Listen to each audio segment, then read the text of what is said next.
Hey, what's up, everybody? Welcome to Bass and Brews podcast, your weekly distraction from quality podcast content. You're here with us today. It's just me. Alex Swamp Rat is off doing something. I have no idea what. We're supposed to have a guest co-host, but he has some stuff come up. Can't come. So it's just me and my buddy, Joe Labarbera. And that's the best I can do with my country accent. We can't put that damn many vowels together. I know. How you doing, Joe? I'm good, buddy. I'm good. Thanks for having me. I appreciate it. Yeah. Big Bass Dreams, Joe Labarbera Fishing.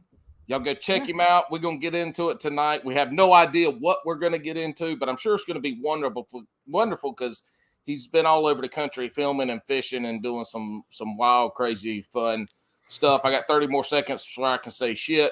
So, hey, look, Hooks at Hoodlums. Y'all go check them out. Use code HEELS10. They're my boys. They got the spring line out, I think is what Alex said last year. So check out Hooks at Hoodlums. We got some merchandise here for Bass and Brews that y'all can code buy. You can or you can't. I think we have a Patreon account from what I remember on the last episode. I do not remember what it is.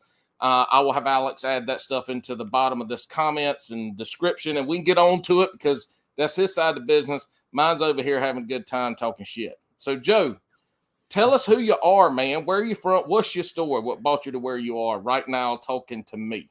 Oh, well, I guess short version is I'm just like you guys. Like, I'm an any old angler that had aspirations of trying to fish at the highest level.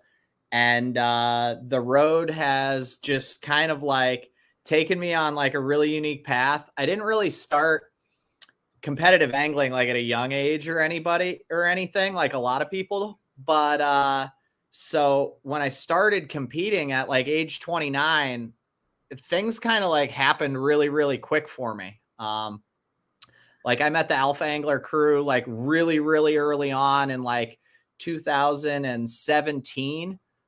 Jake started making rods for me, like custom rods other than the other stuff that they have in the lineup. And through kind of like just being like a really good customer, it eventually led to me having a job with them, which has kind of just like snowballed, and it's helped my competitive angling in a lot of ways. I fish the Bassmaster Opens now. Hopefully next year I'll fish all 9 if, I can finish in the top 20 this year so I can get priority registration so I can actually get into those Southern Opens that like nobody could if you weren't an Elite Series pro or didn't finish in the top 20 last year because those sold out like that. But yeah, I mean, my goal is just to kind of see what I can do as far as like building my own business. I think a huge part of being a competitive angler, if you're not like a trust fund kid or you don't have like support and connections right out of college, you really need to build a business that'll support your habit. And I'm a tackle hoarder like no other. And I live in the Northeast, in Northeast PA, really close to New York. Like I fish the Finger Lakes and the Great Lakes. In the St. Lawrence River a lot. And with 5 months of kind of like an off season, it can make for an expensive tackle buying habitual thing. And I can only imagine how bored you get and how you're like, you know what? I bet 6 of these is what I need right now in January. Yeah. Well, like I have a super addictive personality, like ADHD to the max. And like, so for me, like, so I was buying baits last night for stuff that I'm going to use in a video shoot with Oliver in June. And then I'm going to use some in a tournament in July and a tournament in the first week of September. So like before I knew it, I had spent $800 on one bait in a bunch of colors and like, oh yeah. Like, so it got hairy quick. Like, so, yeah. Oh shit. We got to crack open our beers. So you can tell Alex has been back and I'm out of practice. That's a lie. I'll be fucking shit up anyway. So, all right. What you drinking tonight there, dog? Dude, I'm like fighter, man. I'm straight doing it all the time, bud. Nice. All the time. That's Like I got a caffeine and nicotine habit like you wouldn't believe, buddy. Like, oh shit, there we go. Hey man, that's good. That's good. Mountain Dew, that's some good old country. Pepsi oh Cola, yeah. Down here where I'm from, or where I grew up, we called everything Pepsi Cola. What you Yankees call pop or soda, whatever y'all call it. Yeah. Down here, everything's a Pepsi Cola. So when you go in, well, not anymore, but you used to go to the restaurant and ask for a Pepsi Cola, and they brought you whatever you wanted, even though you called it been a Dr. Pepper or something. But now, it's all it's a cornucopia of folks that don't understand what country talk is. So anyway, I feel you, dude. I drank my last little bit of beer last night, so I got a truly extra hard. It's got 8 alcohols in it. I ain't gonna lie, this shit ain't no good, man. It tastes like drinking a 16-ounce can of your wife's perfume that just happens to have a high alcohol content in it. It is not good, but it's what I got tonight, and it's going to work, and we're going to have a good time. So I'm going to go ahead and crack mine open since Joe done got his. And I tell you what, tell us about real quick. We can't talk about your jobs today, not because they're secretive, but because you've got so many, and we're not doing a 38-hour podcast tonight, even though I think me and you could probably do that. Yeah. Tell us about Big Bass Dreams. So about 9.5 or 10 years ago, Oliver Nye out of Los Angeles, SoCal, started a movement, kind of like a lifestyle. And after growing up fishing from the bank for so many years and fishing with his boys, he met a lot of people who got into that big bait scene, even before like the Huddleston was like a thing. And that chasing of the biggest bass in the world using, like baits, that's like a 12-inch glide, like baits the size of, things that we wouldn't even have imagined 10 years ago, and 15 years ago. He kind of decided he needed to start sharing this movement, this lifestyle that he was living with the world on YouTube. And, as with a lot of people who are the first through the door, it was a little bit of a tough road. He caught steady fire and people started digging his stuff. But at the same time, he was sharing a lot of secrets with the world. And, Oliver's definitely made his fair share of lifelong friends and his fair share of enemies that just don't appreciate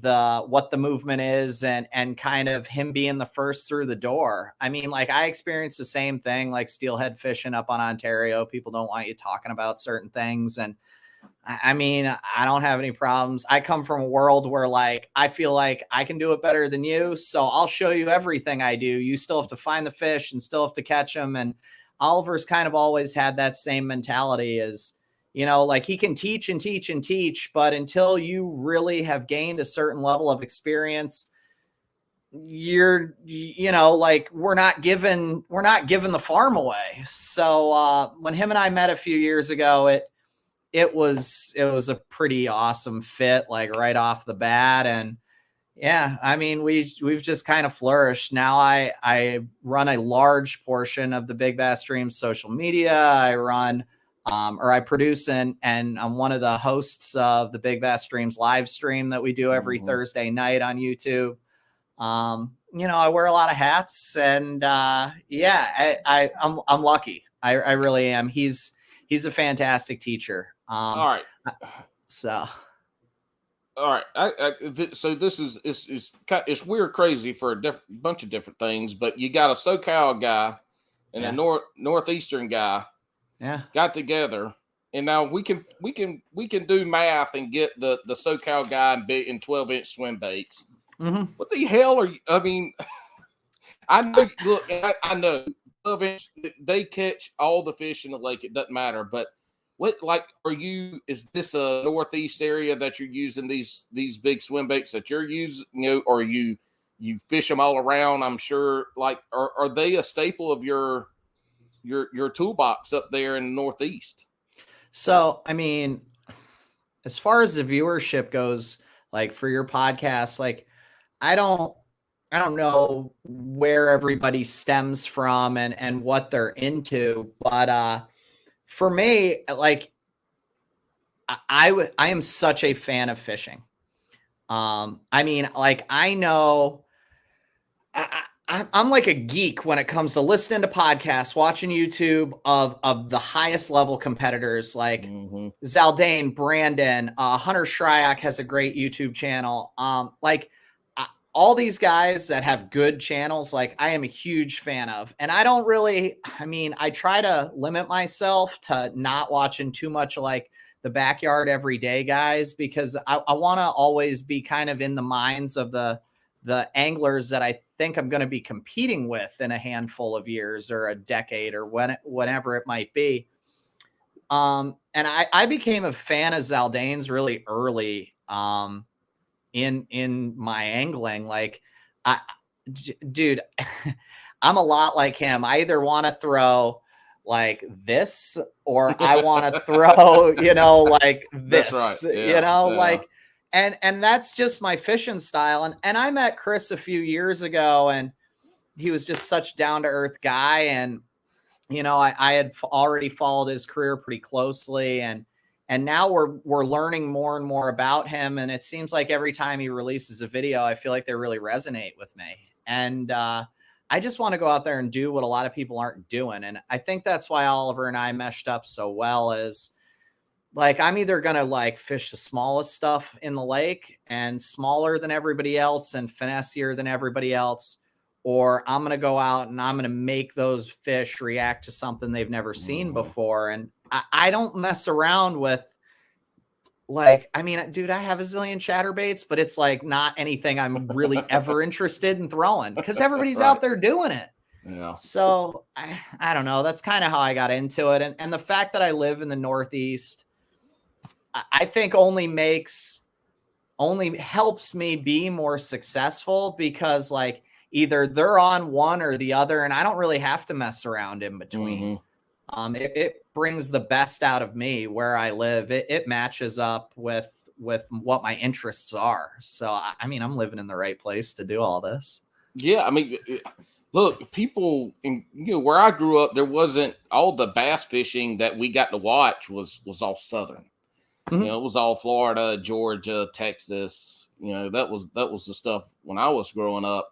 And then as the professionals started moving up, you start to see these huge smallmouth caught up all over the north. And I mean, we like those bags up there when they go up to some of these good lakes will be bigger than some of the southern lakes that they're down here fishing, where you have especially where you have the spotted bass.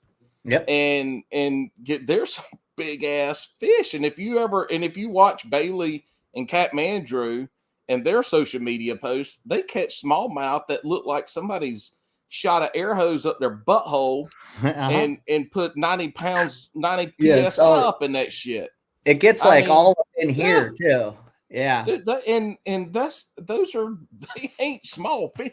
Like that, I know they've had some days they go out there and catch, 4-pounders all day long. Andrew's on them right now. Yeah. I can't go down here to Sharon Harris and catch 4-pounders all day long. I might catch a few, but I ain't catching them the whole time I'm out there. It's crazy. The fishing up there has been, and we've all been enlightened to the fisheries up there the last 6-7 years. That's what Andy sent me today. They're all 4 to 5s. Look at that. Can y'all hold on? I mean, look at that. That is just insane. Yeah. That's insane.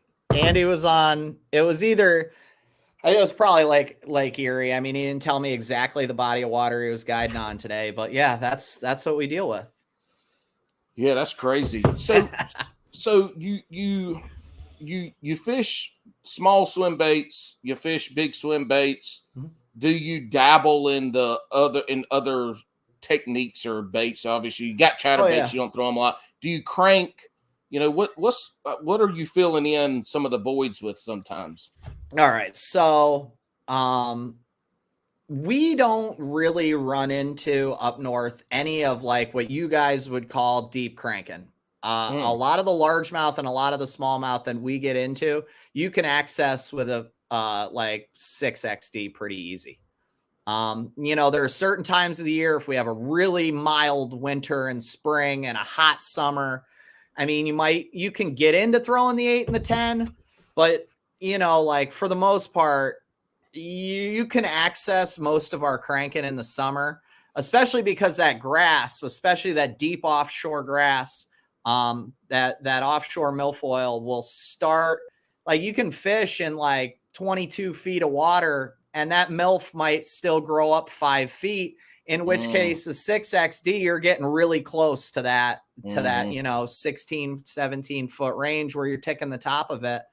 So really like most of that, it's something that I definitely access a lot. And when I'm in tournament mode, like if I'm fishing like an open or something like that, the beginning of practice, like I'm not throwing like the 8-inch mag draft and trying to get it down, or the 247 Defiant or 210. Like I'm not accessing that deeper water right off the bat.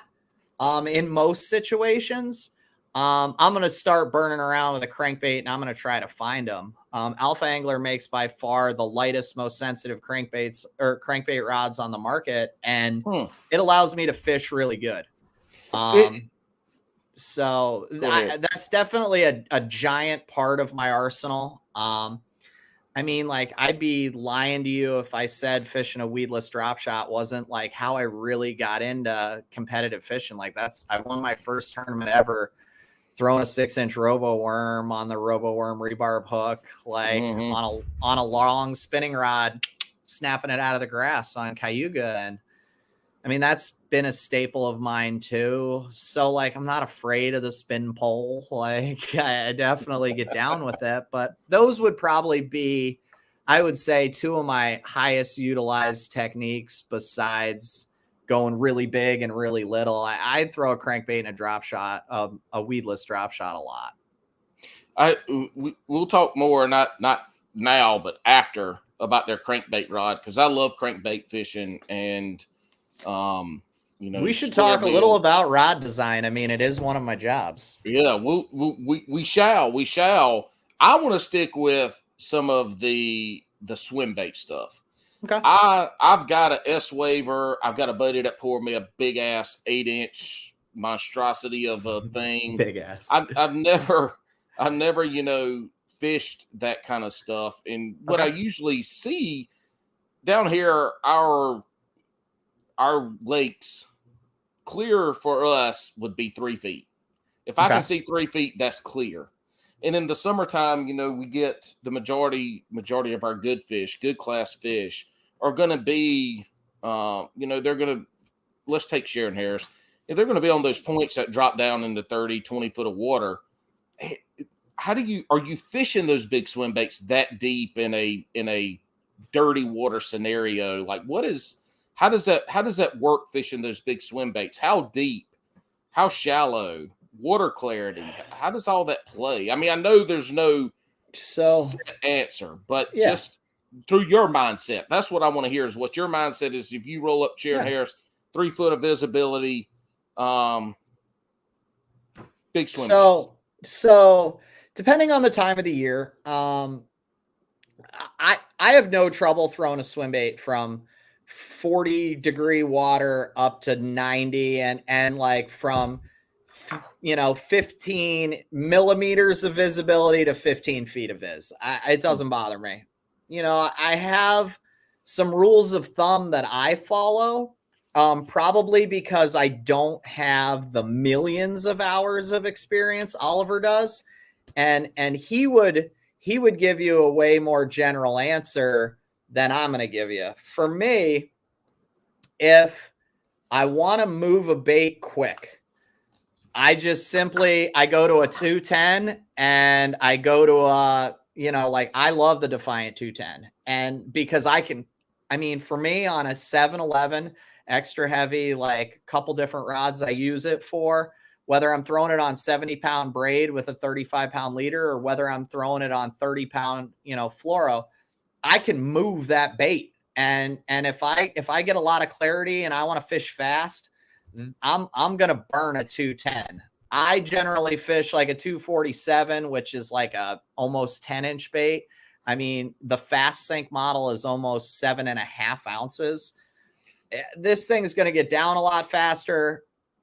The thing is like, if you look at the tail size on them, this 210 has a way smaller tail. So what happens is it'll kind of stay down if I'm really moving it. Mm-hmm. It doesn't have that tendency to rise up. And the 247, if it's really dirty, you can move it a little slower, give off a lot of thump. And that's generally, like, if I'm going to be real general about how I fish them, that's how I'm going to do it. I mean, if I'm just in town and I'm going to fish like 3/4 of a day, late morning through a day, and then, while I'm passing through town, I get an itch to go back out the next morning, fish 3/4 of a day before I got to hit the road again on my way to Alabama or Texas. Like, that's probably what I'm going to do, is I'm going to go out there with like these 2 baits tied on first.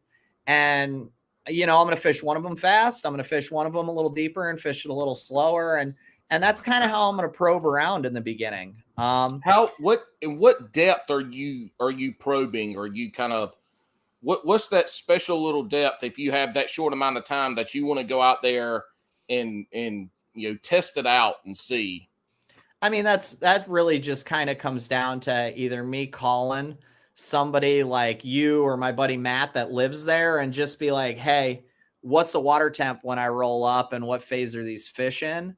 That's usually something I'm going to do. And if I don't have a friend around there, I'm just going to go to the internet and I'm going to find out kind of as much as I can about that place. Like, so I'm going to stop at Gunnersville on my way to Texas here in a few weeks. And like, I've never been, but I have a general idea on May 23rd, what Gunnersville's probably doing. And I'm going to go onto my Lake Master chart and I'm going to set the depths to the depth highlight to that range. And I'm going to go find a place to idle over. And if I see some fish, I'm going to turn around and I'm going to go after them. And, a lot of that kind of just comes to like, I mean, you travel and kayak fish and fish derbs all the time. Like, that's just, I just go with like what my gut instincts tell me should probably be going on. And then I'm relying on my electronics to kind of tell me if the fish are reacting to what I'm trying to do, What reels are you using? Not necessarily, I don't care about brand, but right. Ratios and line take up and that kind of stuff. Yeah, I mean, I like big fast stuff. Like the Tatula 300 is my favorite big bait reel, and I fish it in a 6-3-1 most of the time because that's still taking up 35, 37 inches of line probably. That 300 spool is big. So a 6.3 is still like a 7.3 or 7.5 for most of our low profile stuff, So yeah, I mean, they're quick. Like I am not okay. So I'll say this for any of the viewers. So if you go watch like Matt Newman, he owns iRod, which is a West Coast brand of rods. Matt Newman for years was like the king of the Huddleston, right? And I used to listen to like Matt on podcasts and Matt talk, and he talked about like 6-second handle turns fishing the HUD in cold water. And like, dude, I have no desire to do that. Like, yeah, dude, like hell no. No. I ain't fishing a worm that slow. I ain't fishing. I can't. Yeah, I mean, I'm not going to go out there with an old 200 size Corrado and be trying to take up like every 5 seconds, taking up 15 inches of line. Like, I'd rather punch myself in the face. Yeah, like I'm hit myself in the pecker with a hammer too. Right. Like I'm going to go out there like, and I use these big baits to force these fish to react. And I'm not going to give them a good look at it. And the ones that want a good look at it, you can stay there. And if I felt like you were in a good spot, I might flip a drop shot at you just to see if you're dumb, like Brandon did on Santee Cooper a couple of years ago. But like, that's about it. Like, I don't have time, just like all of the viewers. none of us have enough time to dick around with these fish. And my time's valuable, man. Like I don't, and I have friggin' ADHD to the max. Like I'm not piddling around. Like I'm gonna move and I'm gonna go find fish that are stupid. And that's right. how, those are the ones I want to catch. If you ever get your ass in a kayak, you can have all the ADHD you want, but you have to understand the lake gets really small, and I understand that, but I still will pedal 16 damn miles fishing to try to cover water, and usually it's because I ain't catching it on. For whatever reason, I didn't find them. Don't know what the hell's going on. Are you using forward-facing sonar? Yeah, I use a combination of 360 and Panoptics. Okay. I like the information I get from both. So my eyes are really, really trained. I always go to 360 first. I get a good look at everything around me, and then my 360 is my bottom left graph on the bow, and my Panoptics is my bottom right. And it's funny, like my eyes are very trained to go left first, find that 360, and then I look to the right as my foot is moving on the pedal to shine the sonar window over that way. But yeah, I got to use both. It's a smart use of money if you can afford it, because it maximizes your time on the water. But people talk about being able to afford it, and now I know when you get into a boat scenario, the prices could differ. But was it $2,500 in for for the system? Let's be real, but people are spending that kind of money on a monthly basis buying new rods and reels that probably are going to be in the corner by the end of the year, or it's to me, honestly, the cost is not that much when you look at how much money people spend on gear and lures. I mean, it's just, here's how I look at it. It doesn't matter if you fish 1 or 2 days a month, or if you only miss 1 or 2 days a month. We all think our time is precious, right? We all think time is money, and I want to make the most out of my time on the water, whether I'm doing it for fun, whether I'm trying to impress some single lady and show her that I can fish, or whether I'm out there trying to win 50K in an open. Like I want to make the most of my time. And if there's a money that I can spend to try to make money, like I look at that as an investment in myself, so I'm going to spend it. And, it to me, it makes the experience of being out there more enjoyable. I'm a gear nut and a hoarder of the goods. And, it's just, I like tools. I like messing around with stuff and geeking out, and yeah. Well, nobody likes to go out there and not catch fish. Yeah. I mean, and so if you I don't like when I don't know why either. Like, it's not that I don't like, that's what drives me crazy.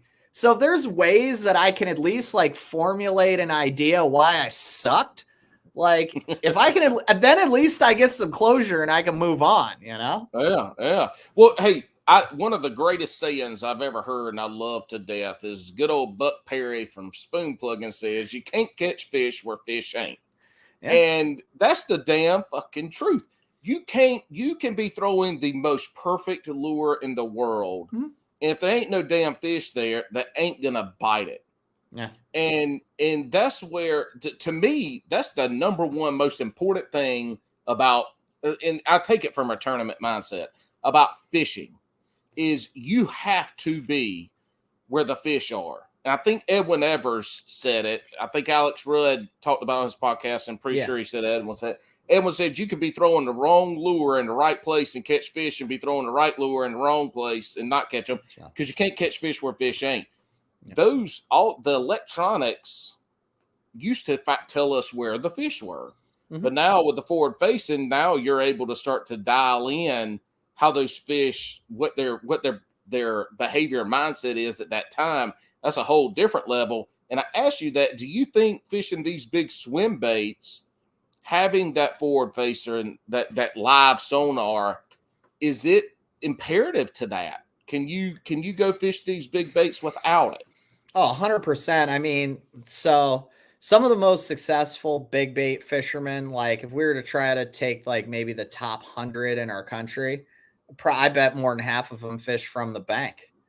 I mean, in terms of like guys just in search of some of double digit fish, fish 10 plus, on big baits, a lot of them are fishing from the bank in the summertime.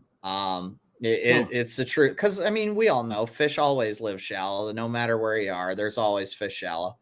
So you don't need it, but just like it is with any other bait, you can learn a lot like having it. Like carpenters don't need power tools, but damn, do they make things a lot easier. Look, they time is money, right? Time is money, and they can and Brian the carpenter can hang a lot more damn trim. Yep. With a air gun and a brad nailer than he can over there beating little teeny damn nails in. I know because I've hung trim before. Yep. And so yeah, I mean the electronics are there. How deep are you fishing some of these big swim baits in 30, 40 foot of water? Are you counting them down to depth? Is it all dependent? If the fish are on the bottom, are you still trying to throw those big swim baits? So there are some baits, certain baits that I can use to access like 30, 35 feet.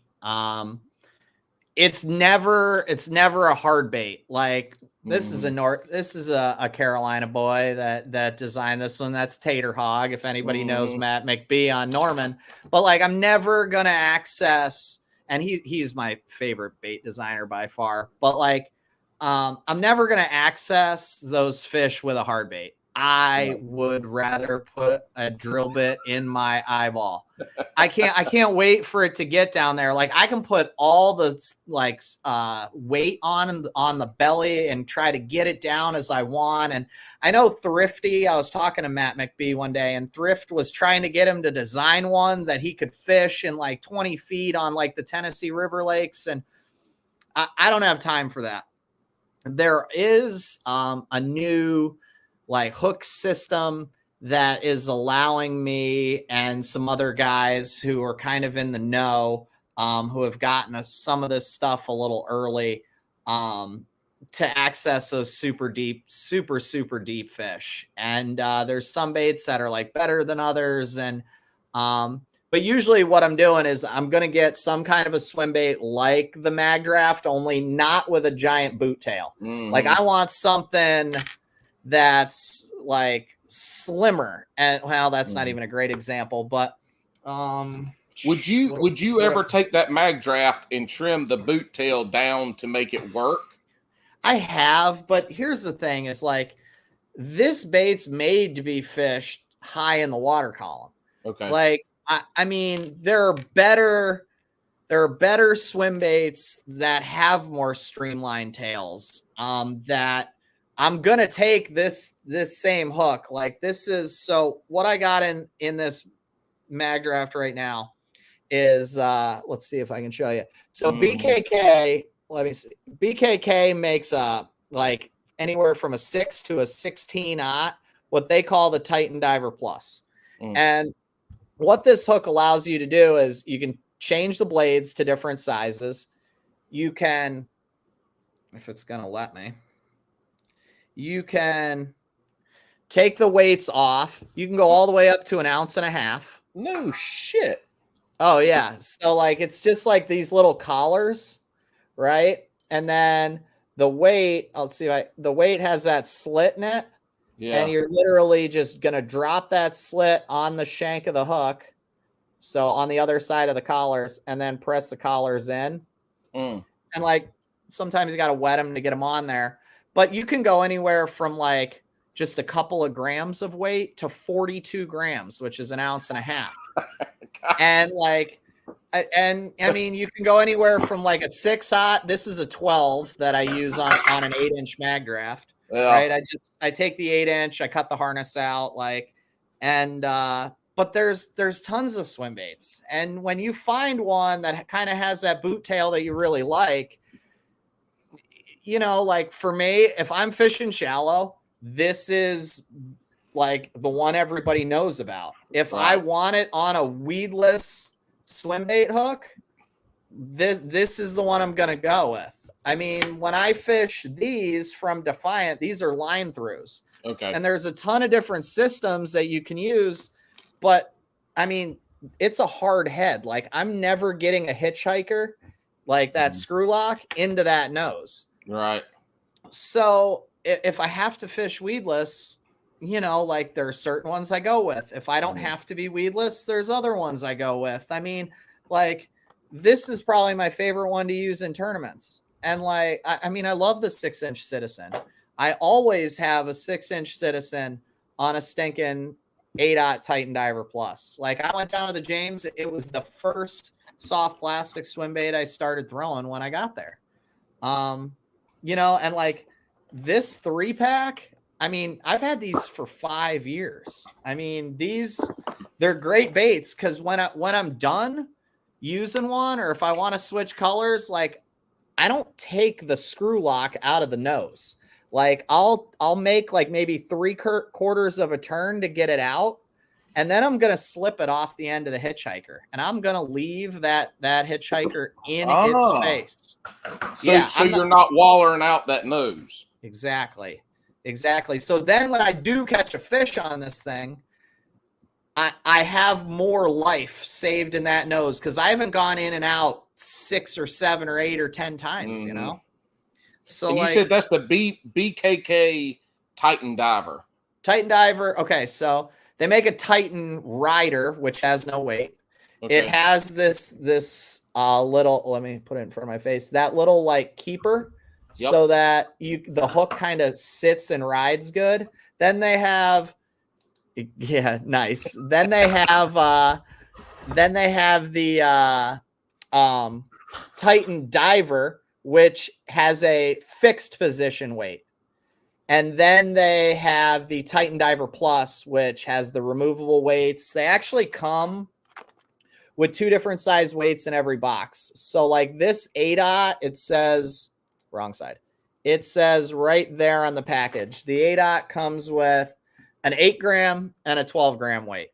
And like I said, I have 24s, whatever. I have ounce and an eighth, which I guess is like, I don't know, 32. And then I have 42s. So like, you know, they're very interchangeable. I mean, for like $12, you get 2 hooks, 1 blade, 2 different weights, all kinds of spare, like extra plastic collars. Like, yeah, there's only a couple retailers in the US that have them right now. I cleaned out Tackle Direct pretty good recently. And that's just because I had to. Like BKK even is a little bit low at the moment, so they couldn't even send them to me. So I just went and I just ordered them because I can't live without them. Right. I've been sharing them with too many of my friends recently, so I had to restock. And when they told me they didn't really have any in a size that I was low on, I was like, uh-oh. Are you sitting at home with a jeweler's loop pull down, resharpening your hooks and barbs? Yeah. Yeah, I mean, it's just I like the Owner Beast hook has been like the swim bait hook that like everybody knows about. Yeah, and like that's you can't see it, but that's what's hanging up right there. Yeah, I mean, like, so Ben from the Hookup Tackle has said it's the #1 selling hook in his shop for like the last 2 or 3 years. And this hook's 1,000 times better. Like, so yeah, when I kind of found out about BKK and, you know, this in particular, it changed everything. It absolutely changed everything. Yeah. This is the one my buddy made me. It's an 8-inch. Yeah. It's an 8-inch. It's not a very wide paddle tail. Now's the time I'll start fishing it, but I threw it some back, I don't know, shortly after I got it. I don't know anything about swim baits and all, but it didn't wobble. It didn't do anything stupid, you know, like you get crankbaits, right, that run crooked. So It didn't do anything crazy, so I'm curious. I'm gonna chunk it. I'm gonna chunk it this summer and see what happens. Yeah, definitely get it out there, bud. I mean, there's no perfect swim bait. Like, so you got to learn what you like and, learn what works in certain scenarios, and nothing beats time fishing them. That's right. That's right. What in when you're fishing the Northern Opens, you have aspirations of being on the elites. Mhm. You have a competitive spirit, obviously. You have a competitive mindset. You're and you've heard people talk about Oliver being on his mindset with fishing these big baits, and Zaldane, and it's different than your normal competitive anglers. What is your mindset going in when you're going to these tournaments with the big bait stuff? Are you starting with that in practice? Are you trying to eliminate that? Or are you trying to find that bite? For me, I'm usually trying to find that bite quick, because to me, if it's there, I'm probably going to find out pretty quick. So like, I only had a day and a half of practice at the last Open, right? So damn, that's like no time at all. For I 220 boats. Yeah, I ended up being boat 215 on day one too. But I know. Did you fish at the boat ramp then? That was the only spot left. No, I ran almost an hour. Yeah. Well, my first spot was like 35 minutes, and then I ran 20 minutes further after that. Okay. But and I actually started right next to the guy that led day one. I was like, and I found out later he was boat 205. So I was like, both of us found the spot. We had it to ourselves. I didn't realize he had a 6 in the box before I got there. But anyway, when I got there for this last one, I mean, I had three big baits on the deck, 1 hard and 2 soft. And, I knew what I was looking for. This was the second time that I had been there in the spring. Oh, excuse me. That I had been there in the spring. Child. Yeah. Thank you. And, I kind of, travel partner, Brad Leitner, Outcast. He got 6th at the Derb. Oh shit, nice. Brad did good. Yeah. Brad did well. He fished day 3, but I knew the weather trends. Like, I'd been watching the weather down there for 4 months before I even got there. And we had a guy on the dream team who got there 3 weeks before me. He was struggling with some COVID, like post-COVID complications. So he was afraid he was only going to be able to muster being in the boat 3-4 hours a day. So he went early, and he was giving me water temp updates on certain sections of the river. And so I was pretty in tune with what was going on, even though I pulled up with very little time to figure it out. And I just went and I looked for certain things. And the first thing I looked for was, will they eat this bait? And, as you can tell, there are no teeth marks in it. Will they eat this one if I'm fishing it fast in certain scenarios? I knew in my head that if they were going to be where I wanted some of them to be, there were going to be certain situations. But it's just like if you're flipping wood, eventually you run out of wood, you pick up the spinner bait, you make 10 casts until you get to the next row of wood. That's really kind of how I utilize this. Is I might be doing one thing, and then I have stretches where I believe, especially in a tournament where they're slightly pre-spawn moving into the spawn, where those fish have to stop. There are stop signs on these highways, and I'm on my way going through because I had months to think about what my practice was going to be like. That's right. Because this was the first Northern Open, right? Yeah. And I hadn't fished yet this year. So yeah. Hell, man. Well, that's just how it goes. There was snow at my house when I left. But Like, I have no idea how I like being growing up in South Carolina and yeah, living in North Carolina for half of my life. yeah, Not in the wintertime, I'm out there bass fishing. yeah, Straight up, like I'm not trying to catch crappie, no bullshit. yeah, I am bass fishing. yeah, I mean, I want to go ice fishing one day in my life. I want to go ice fish and sleep in a shanty. I don't want to do no dumb. I want to sleep out in a shanty on the ice for like 3-4 days, eat yeah, what you catch, all that good stuff. But man, it hurts me to know that friends of mine have yeah, like 6 months where they can't even see the water. yeah. Sucks, So dude. like this is kind of like what I do with the Yeah. serious angler crew. We go like steelhead fishing. Yeah, Um, man, you post some beautiful damn river fish. Hey, that's Andy. Like the fall I do on Lake Ontario tributaries closer to me. And then like when it starts snowing, I drive to Andy because I'm not going fishing like by myself when Yeah, there's snow on the ground. that's It's right. just too cold. Like so if those fish aren't cooperating, I gotta be able to shoot the breeze with some buddies. And Hmm. Andy's I mean, if you guys don't follow Full Fishing Guide Service on Instagram, like, dude, he's Yeah. a guide extraordinaire. He's like one of the coolest best friends to have. No, you can't steal him from me. Like, I don't know. Bailey might have already stole him. oh yeah, I know, but Bailey won't go trout fishing with us. He refuses. Well, So like, I get him in the yeah. winter. Bailey puts him on lend to me. You know, yeah. Oh, hold up. It's like a it's like co-parenting. Yes. Yeah. You That's my custody months. You get Yeah. Andy during the winter season, and Yep. and Bailey gets him during the. I mean, Yeah.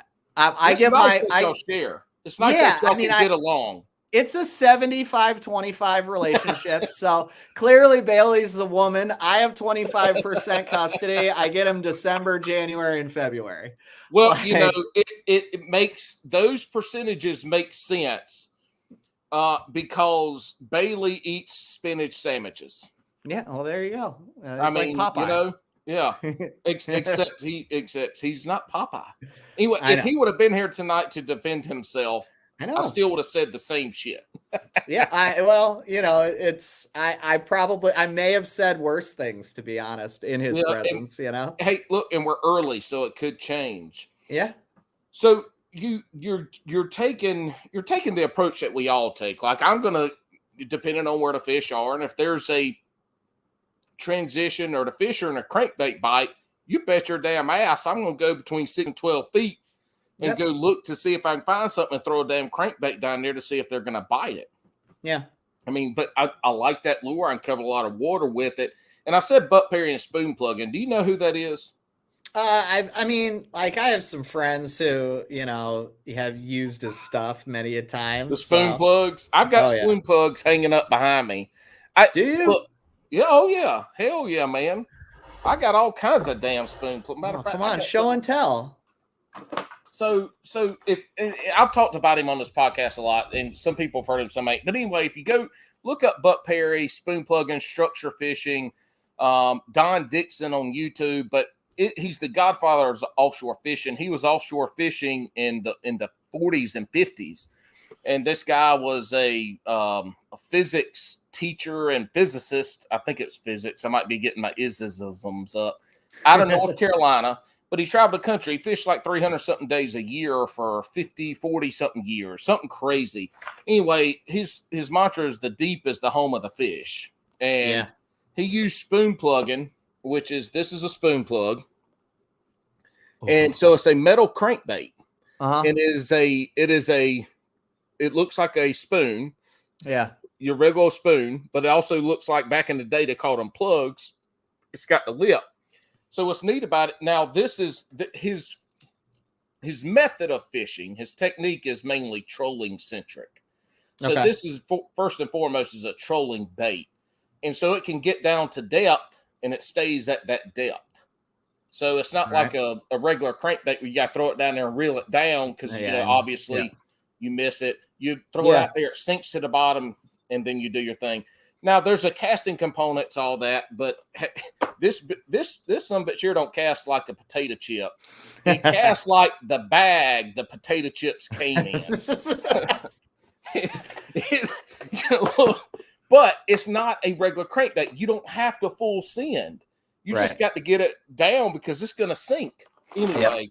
But what I love about Buck Perry and what's been one of the things that's helped me the most since I found him about fishing is fish behavior and movement. And you touched on it earlier about depending on the time of year, there's stop signs everywhere for those fish to come up. And it's all structure related, but the stop signs are the brush piles, the stump, the rock pile, the shell bed. Those are the stop signs, but the way they get but that highway is the actual structure and stuff. So it's a wealth of knowledge to learn about finding fish. Technique wise, that's an argument people can have. But when it comes to breaking down a topo map and structure, it really is amazing. It's helped me a ton. Oh yeah. So, but I was just curious because you said that earlier, and it kind of touched on a couple things that he brings up. Tell us about the rods. Tell us about the rod designing, and then get into some of the specifics on rods. Obviously, a lot of people get confused with action and power and all that, but talk to us about designing a rod. What does that look like? How long does it take when you go from, hey, you know what, I need a rod to do this? Yeah. What is the process to get from what's in your 80H mind? Yeah. Blank to getting it molded and getting the eyes on it, and you going out to fish it. Well, okay. So working for Alpha Angler, which is a direct-to-consumer company that really was like a garage startup, right? Working for Jake Boomer, the owner, and his father, who's the president, a general manager. I don't know what title Steve holds, but I have no idea Steve's what my dad, boss is called. Yeah, what his title is, but it's hard. So it's like dad and El Presidente is kind of like what I call them. Like Steve is Jake's dad, and we all we who work for him call him dad. And Jake, it was like Jake's concept and idea, and Steve keeps us all organized in check, right? You. And where's Alpha Angler out of? Spokane, Washington. So like Brandon and Jake are really, really good friends because they live about 30 minutes apart. Like Brandon lives way up north in Idaho, like way up in that tall, skinny part near Coeur d'Alene. And Jake lives just over the Idaho-Washington border in Washington in Spokane Valley. So anyway, to answer your question, I work for a man that has this insane wealth of knowledge. He's studied his craft for tons and tons of years, and he was just doing this out of his garage for his buddies and for himself and the tournament fishermen that he knew locally for a long time before he actually started the company. And what we do is we kind of look and source and try to find the best blanks for any specific technique. And we use that blank maker, and it might be North Fork Composites, or it might be Patriot, or we find wherever the blank is in the universe out there, we find the blanks that we really like, and then we start to tweak them. And if you order a blank that might be 7 foot 10 inches long, and you're trying to build a 7-foot rod, you obviously have to get 10 inches off of it. So you got to figure out, where do you want to take that out? So first you got to find a blank that you like, that will get the job done. And that really is Jake's like niche. I mean, he is a wealth of knowledge in that area that Brad Loomis, son of famed Gary Loomis, G Loomis, he makes like 80 or 90% of our blanks. And Brad's pretty good. Like, we can call Brad and be like, hey, we're looking for something that does this. Is there something in your lineup? And we have a really, really close working relationship with Brad. So that's very helpful. And so Jake already knows where a lot of these blanks exist. We have a good relationship with a blank designer. And that's really where it starts, is you go from concept to find the blank, and then you start tweaking it. And by tweaking it, I mean like take an inch off the top, add it to the bottom, and vice versa. And you begin to kind of find where the section of the rod will best perform the duty that you want it to. And sometimes you think a rod should be 7 foot in concept, and it turns out to be 6'10" or 7'3" by the time you're done with it. Because in the testing phases and going through prototyping, we as anglers can kind of formulate what we like as individuals and start to give feedback there. But we also give a lot of feedback in terms of like what we think everybody else wants. Like, the guy in Maine doesn't want the same thing as the guy in Louisiana, and the guy in Louisiana doesn't want what the dude on Clear Lake is going to want. Mm-hmm. So like, we have to be able to give feedback that's real specific to us and where we live and where we fish and what we do. But we also have to give a lot of feedback in terms of like what we think the general population who's going to purchase these rods really wants. And I may set up a 6'11" skipping rod way different than Polinick sets it up. And in most cases, we tend to be the antithesis of each other. I set up rods like Bailey calls it the equation, right? Him and Andrew have worked that out. I used to call it something different, but in hanging out with those guys, I've adopted their lingo, and I set up my equation way different. My rod reel line and hooks for that bait all play into what makes up your equation. And I set my stuff up way different than Brandon.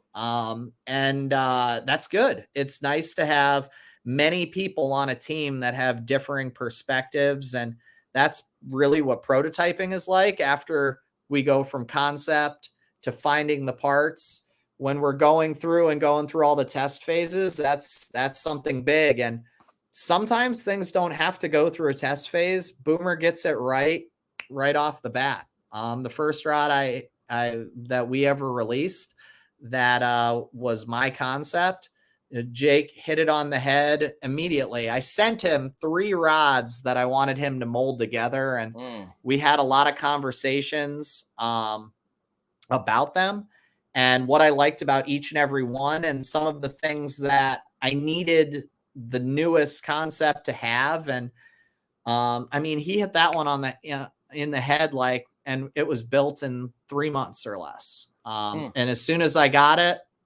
it's our #1 selling rod today, and I still wouldn't change a thing about it. What rod is that? And what is it technique specific?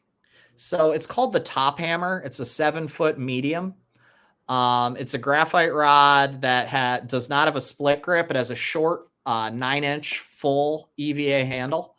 And I originally wanted it for 2 things. I wanted to be able to throw big top waters, like a 110 to 150.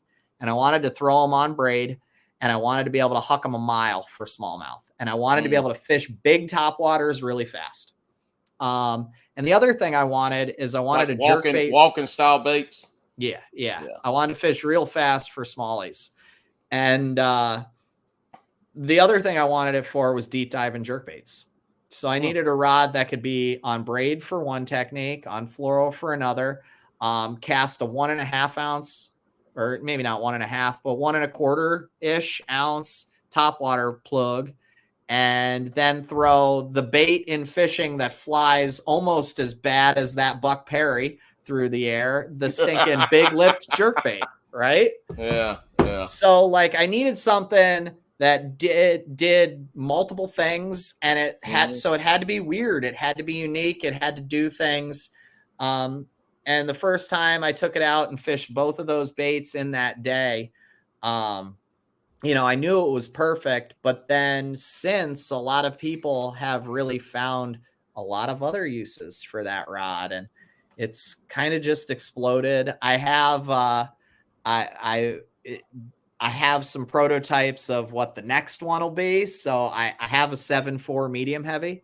So if any of you guys are watching, you should message the Alpha Angler account so that I can send those along to Boomer to be like, we need to push this rod through, because I've been begging him for like a year now. But I think there's a big need for a lot of the SKUs that we don't have. And, you know, we like to make sure things are perfect. And, you know, I'm impatient because I want all my cool stuff to be out there to share with everybody. And Jake likes to make sure everybody's ready for it. So, you know, maybe we can put a little pressure on him. Maybe we can't. So you bring up a good point. I'm a kayak angler. Bailey's a kayak angler, right? We're not rolling around. We can't put 50 rods in the boat.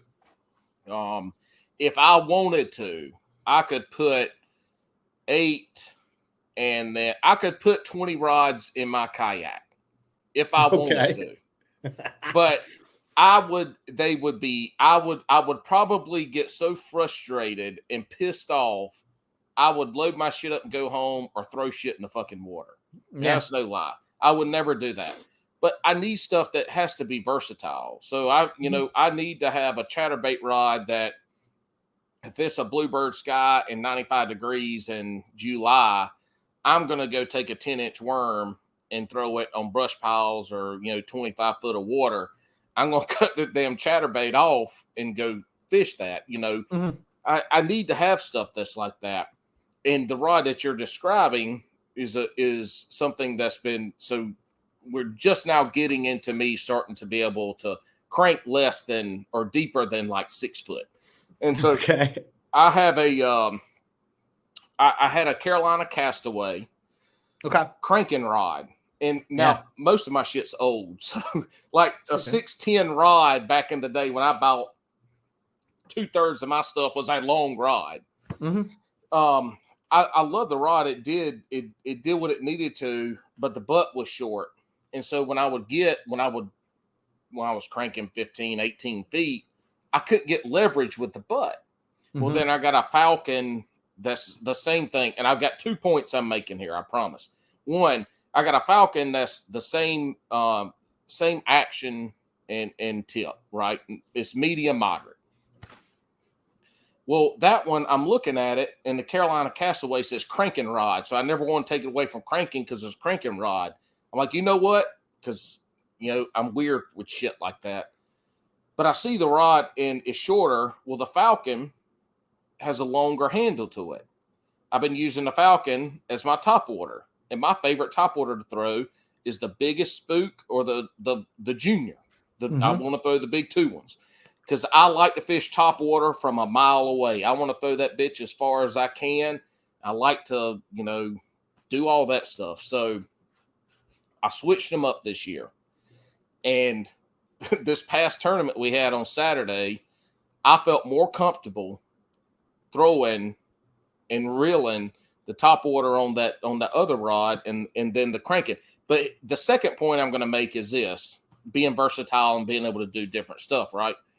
Is not all rod blanks are the same if they're medium moderate, because both of these are medium moderate, and that damn Castaway is like a fucking rubber band, man. I mean, that thing just it has, and you know what? After fishing the crankbaits on the Falcon, it doesn't have as much bend in it. But I casted my crankbaits better because I cast really hard. Yeah. And so that Castaway rod, it would load up and I would sling it too damn hard. I was always dealing with a little bit of loose line. Switching it up changed everything, but I could tell a difference in how those rods played with when the crankbait was on the bottom and when the fish were on the rods. I know there's no standard, and it's blank to blank, but is it really just like, is that it? Do people that try a bunch of different rods, and you have, Is it really finding that medium moderate or that medium? Matter of fact, I got medium heavies from the early 2000s. I'll still fish, and those motherfuckers are broomsticks. Mm-hmm. And then the medium heavies I got now, because I live 15 minutes from casting, so I got some casting rods. The medium heavies I have now have a lot more give into them than the ones that I've got before. So how do you start to kind of dial in the actions and all that? So let me make a couple of points. First and foremost, medium power, moderate action, right?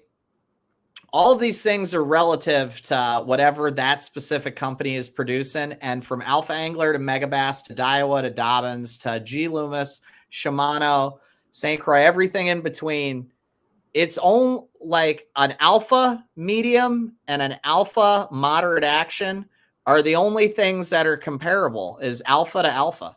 Megabass to Megabass. Right. And in Megabass, sometimes when you go with Levante and then you go with a Orochi series, if you're a Shimano guy, you go X Pride and Zodius series.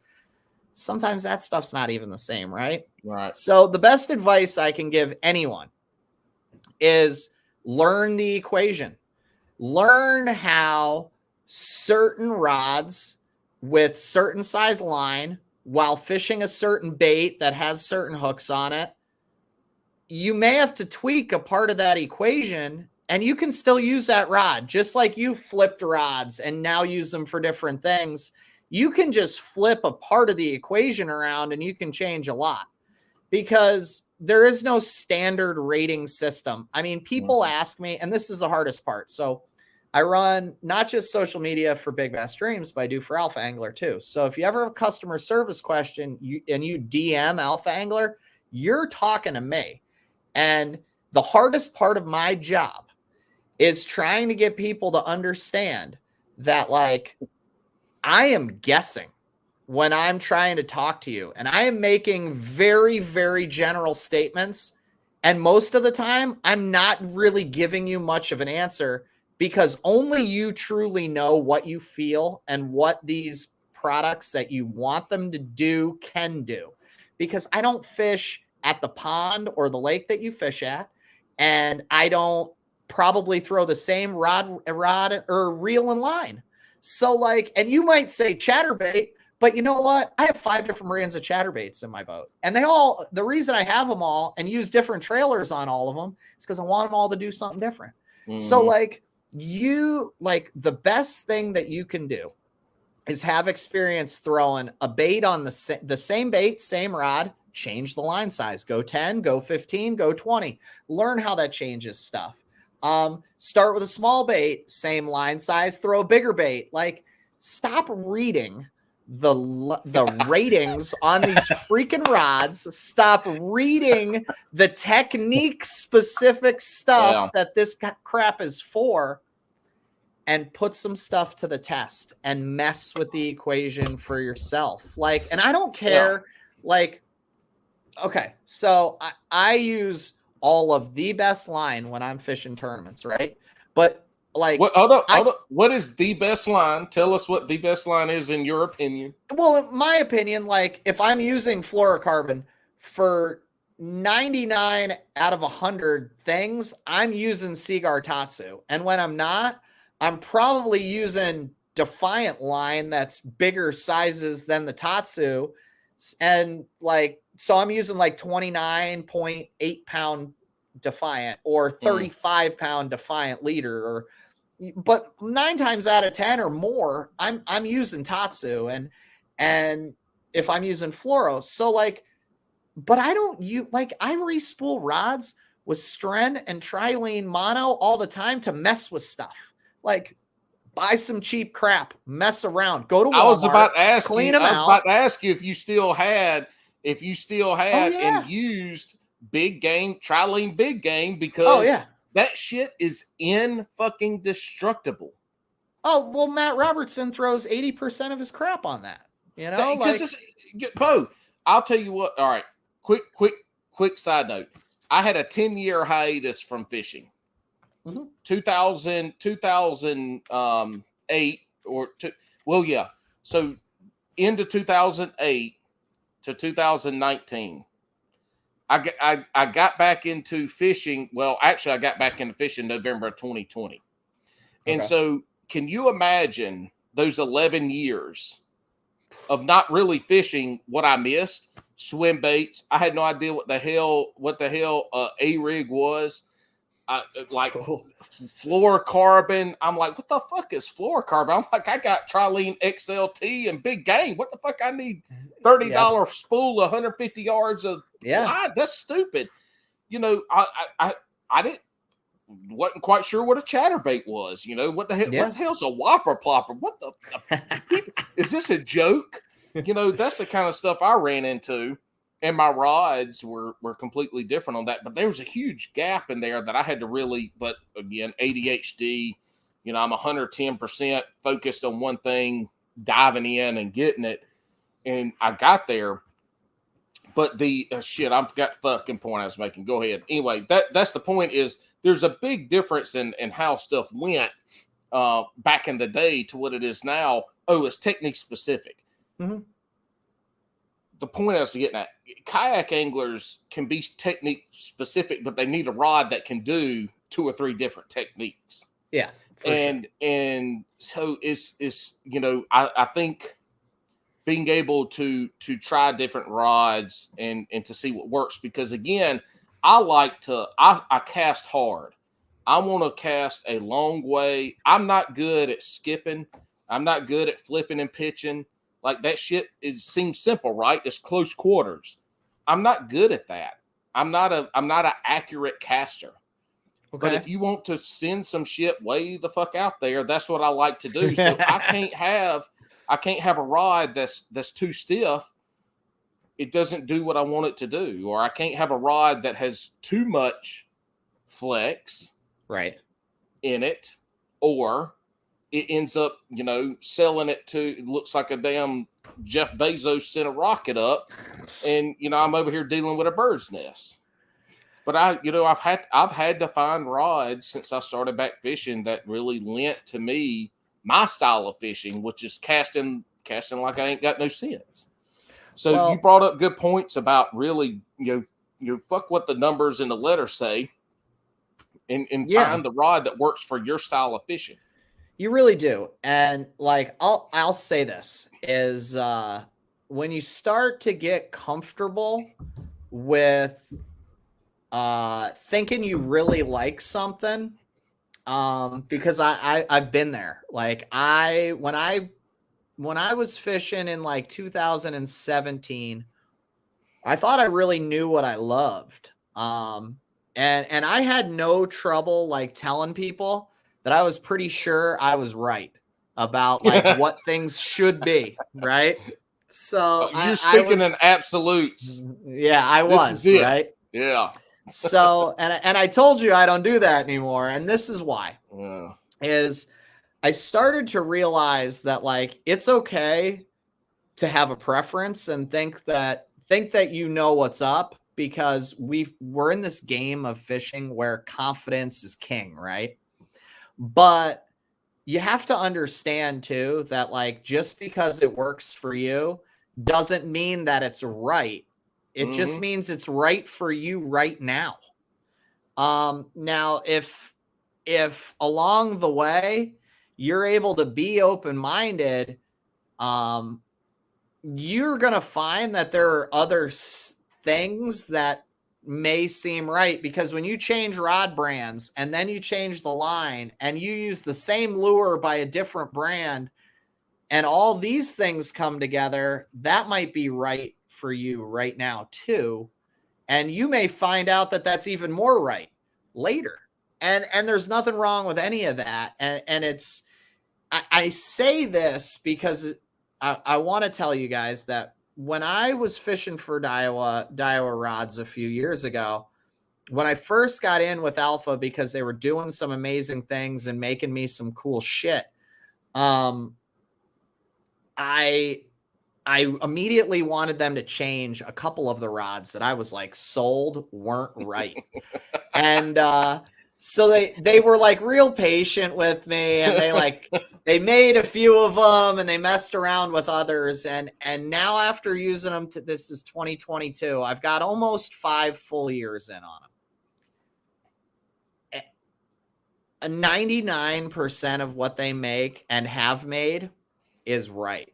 Now for me, what like fishing can be very cyclical, and you can come back around and learn, if you're open-minded, that like the perfect rod doesn't exist. You have to understand the perfect way to set up the equation. And Alpha does some really exceptional things. And like, I'm not going to go into a sales pitch and tell you guys what I believe those things are.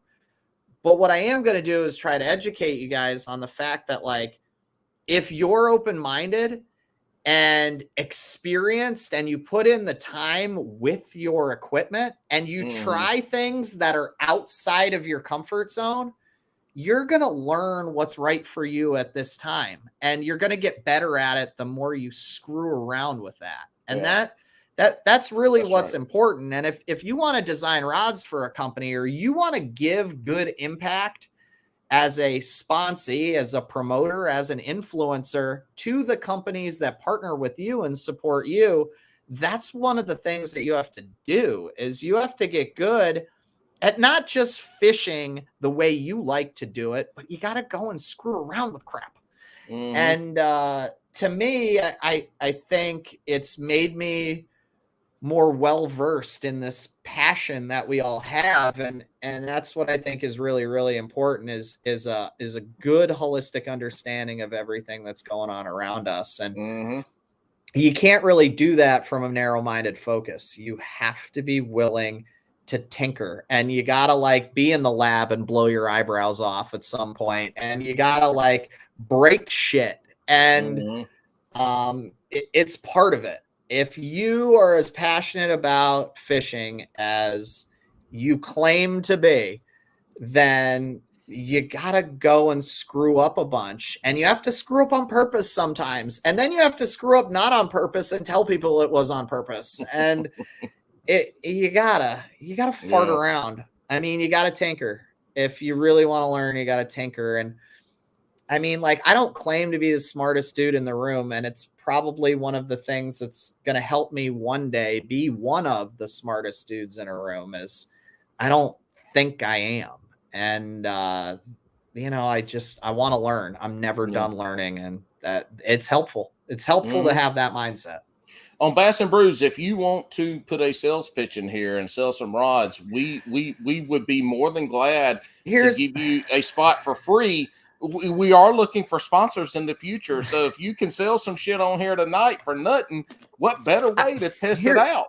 Here's the thing. Hold on. Secondly, the other thing I have to say is, you and I come at this from trying different things and messing up and trying stuff from the standpoint of a competitive side of it, right? So we're always looking for that edge, how little we can get, and we probably fish more than the average angler, right? And so what I would say with that is we have an opportunity, and we also have the willingness to buy a rod and say, I might not like this bitch, but I'm going to give it a try. And if you don't like it, then it either goes in the corner and you yard sell it, or, Facebook. But a lot of folks aren't in that boat, that in that mindset, or in that, financial standpoint where they can just try a bunch of rods. I'm not a gearhead by any means. I try to find as much information I can and compare it to what I've used to get those rods. But, find people to fish with on the bank, in a kayak, on their bass boat. Find other people to fish with. And I don't let anybody borrow my shit. But if I'm on a boat with my buddy and I'm like, and we're talking gear or something, whatever, I'm going to ask him, hey man, can I try this combo? I want to see this rod. Or if I got something, if we're doing a technique, I'm like, hey man, what are you doing? And blah, blah, blah. I'm like, well, try this. use the connections you have to fish to help you start to dial in what gear you like, because it's expensive to just go out and buy a bunch of shit. You know, you talking about $150, $250, $400 rods. You buy that. Most people are like, the shit, I don't give a fuck if this rod, if I hate this rod, I paid $300 for it, I'm using it. Use use your circle that you fish with to test out stuff, because most people are going to let you, unless you're a fucking idiot. And if you're an idiot, then you know what? Go use your Zebco 33 on your pistol grip and be happy that they let you on their boat. Yeah. I mean, so really quick, let me say one thing is, one of the ways that I continue to learn, and one of the big things that I've kind of learned along the way, is even though I help come up with concepts, design, test, mess around, constantly provide feedback, as even if it's being annoying to our owner at Alpha, I have, out of the probably 85 rods in my house, I would say 20 of them aren't Alpha anglers, because I'm buying and selling all the time. You know, I have a $550 Daiwa Steez that is one of the most sought after models of Daiwa Steez, because I had to figure out, I had to figure out what it was all about. You know, I wanted to test it. I wanted to use it. You know, I have an $800 Roman made swim bait rod.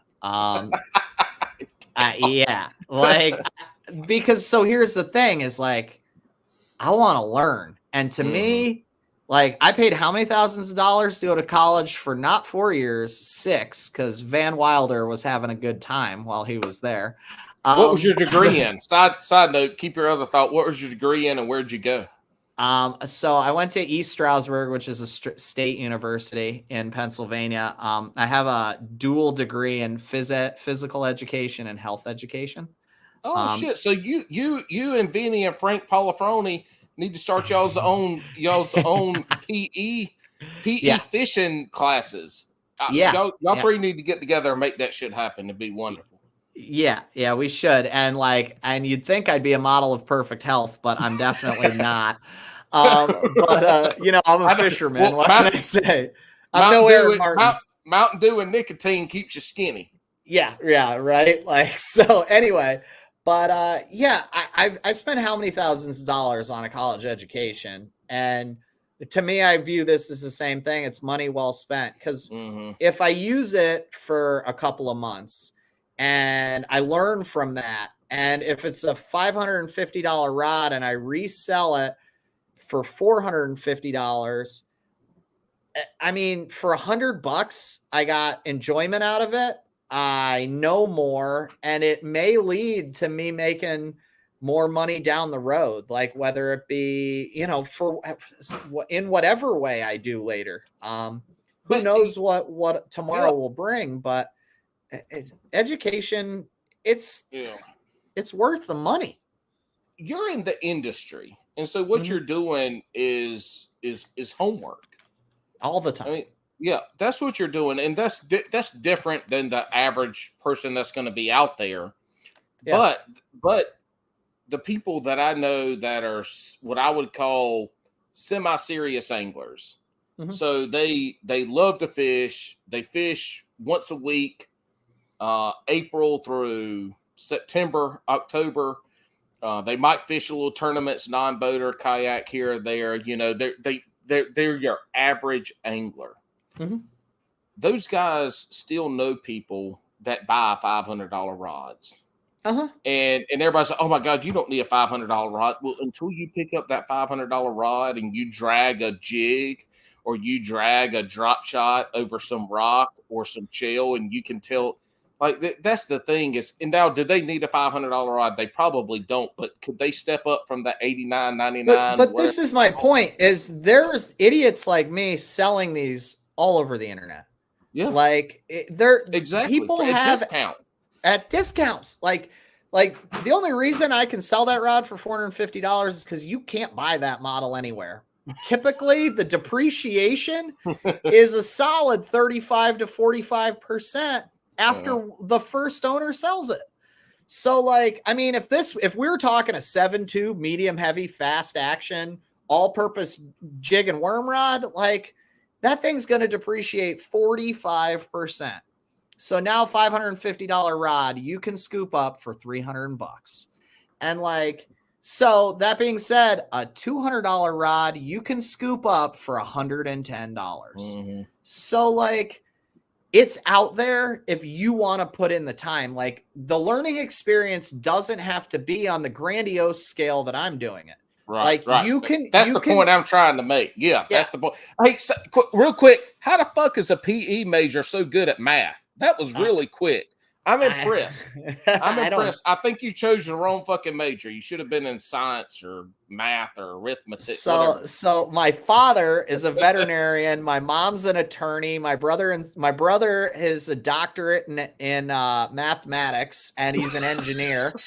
And my sister has a doctorate in like biology or exercise phys, and I fish for a living. Yeah, I've got 18 jobs in the fishing industry for a living.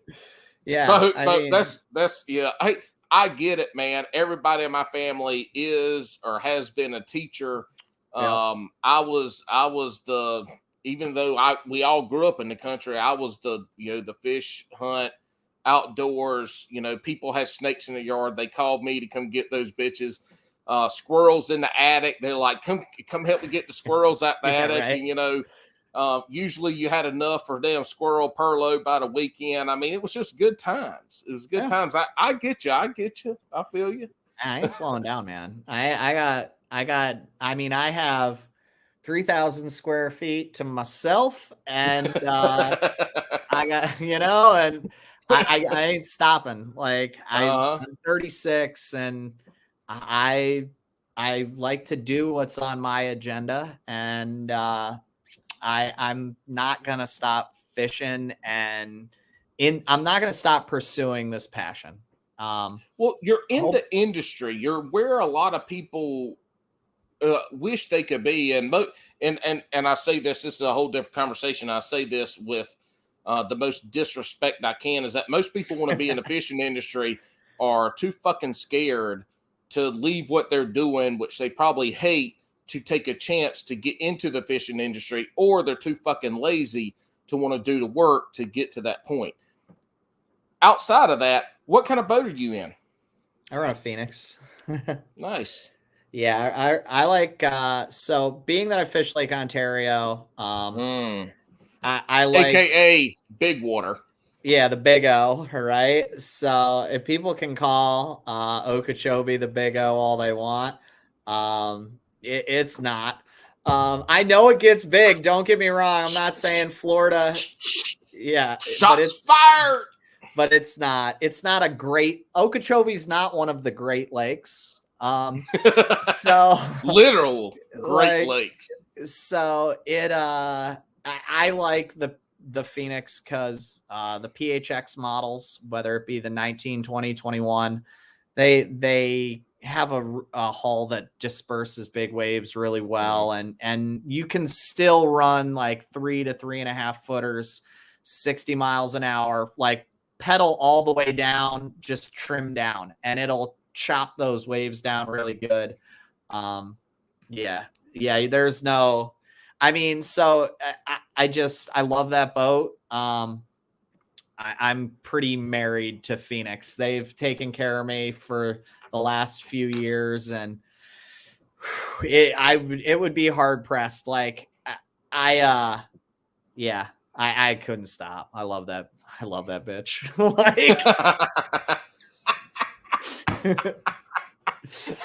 and that's why women at the bar are like, this man, all he did was talk about his boat the whole time. Yeah, I know. And there's a reason I have like 2,800 to 3,000 square feet to myself, right? All right, so we got a really good lesson on big swim baits. Mm-hmm. We got some good information on rods. your social media, you have your social media, Yeah. you have Alpha Angler social media, Yeah. you got Big Bass Dreams, which you do the YouTube with. Mm-hmm. You know, on Bass and Brews, this Alex built this podcast off of content creators.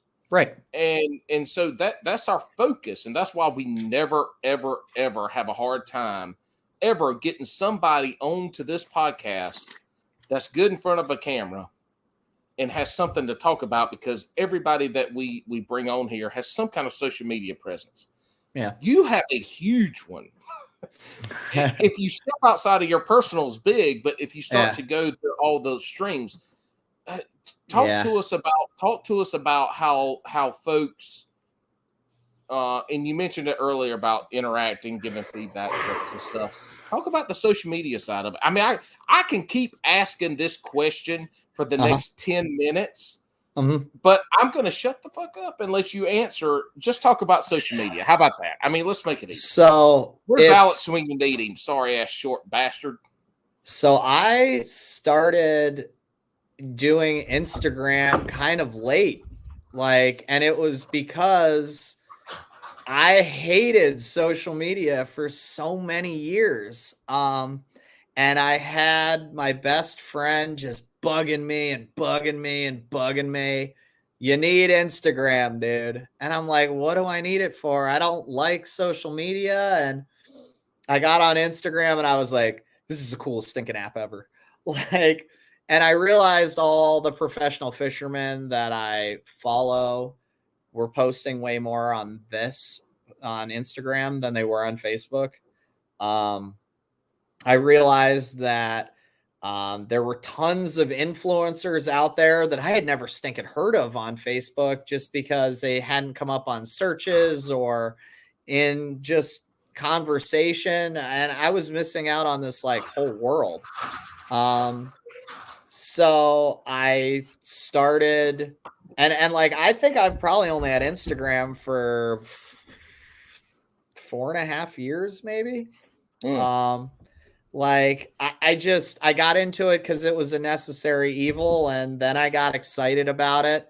These days, I kind of have a love-hate relationship with it. Today, I realized that some of the things that I've been doing for years on some of the accounts that I run, you can't do anymore. I went to change something today that I change every other day in my profile. And you can only change the link twice in 2 weeks now in your bio. And I was like, oh, sweet. Glad I knew that, because now I got to change how I've been running accounts. So I went into this big bot thing. It's trying to avoid people growing to millions without actually having millions of followers. But anyway, so I went on that rant to make this point. And the point is that I can't do the same freaking thing every day. And it does keep me on my toes. And, I'm Italian. I like to bitch and complain a little sometimes. So it gives me something to bitch and complain about. If you catch me in a bad mood, I'm going to tell you I do social media because even though I hate it. And the fact of the matter is I don't hate it. I hate bits and pieces of it. But as a whole, I have ADHD. It is undiagnosed, but I am sure of it. I like visual stimulation. And if it ain't boobies, it better be bass. And that's just the fact of the matter. So I mean, I gotta mark. That's a snippet. That's a snippet. So it's the truth. There are some people that like to read. There are some people who, they have other senses that really closely relate them to memories or stimulate them and, to remember certain things or to do certain things. Dude, I can remember lines from movies that I've seen and heard one time. And it's something about YouTube and Instagram I remember that shit. And like, I remember riding in the car with my mom, listening to the radio when I was like 9 years old.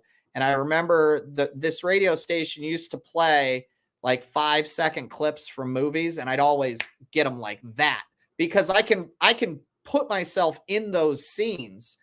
Pictures on Instagram stimulate like my memory, and like I remember that shit. And Instagram Reels make that even easier because now they're adding auditory into that visual stimulation.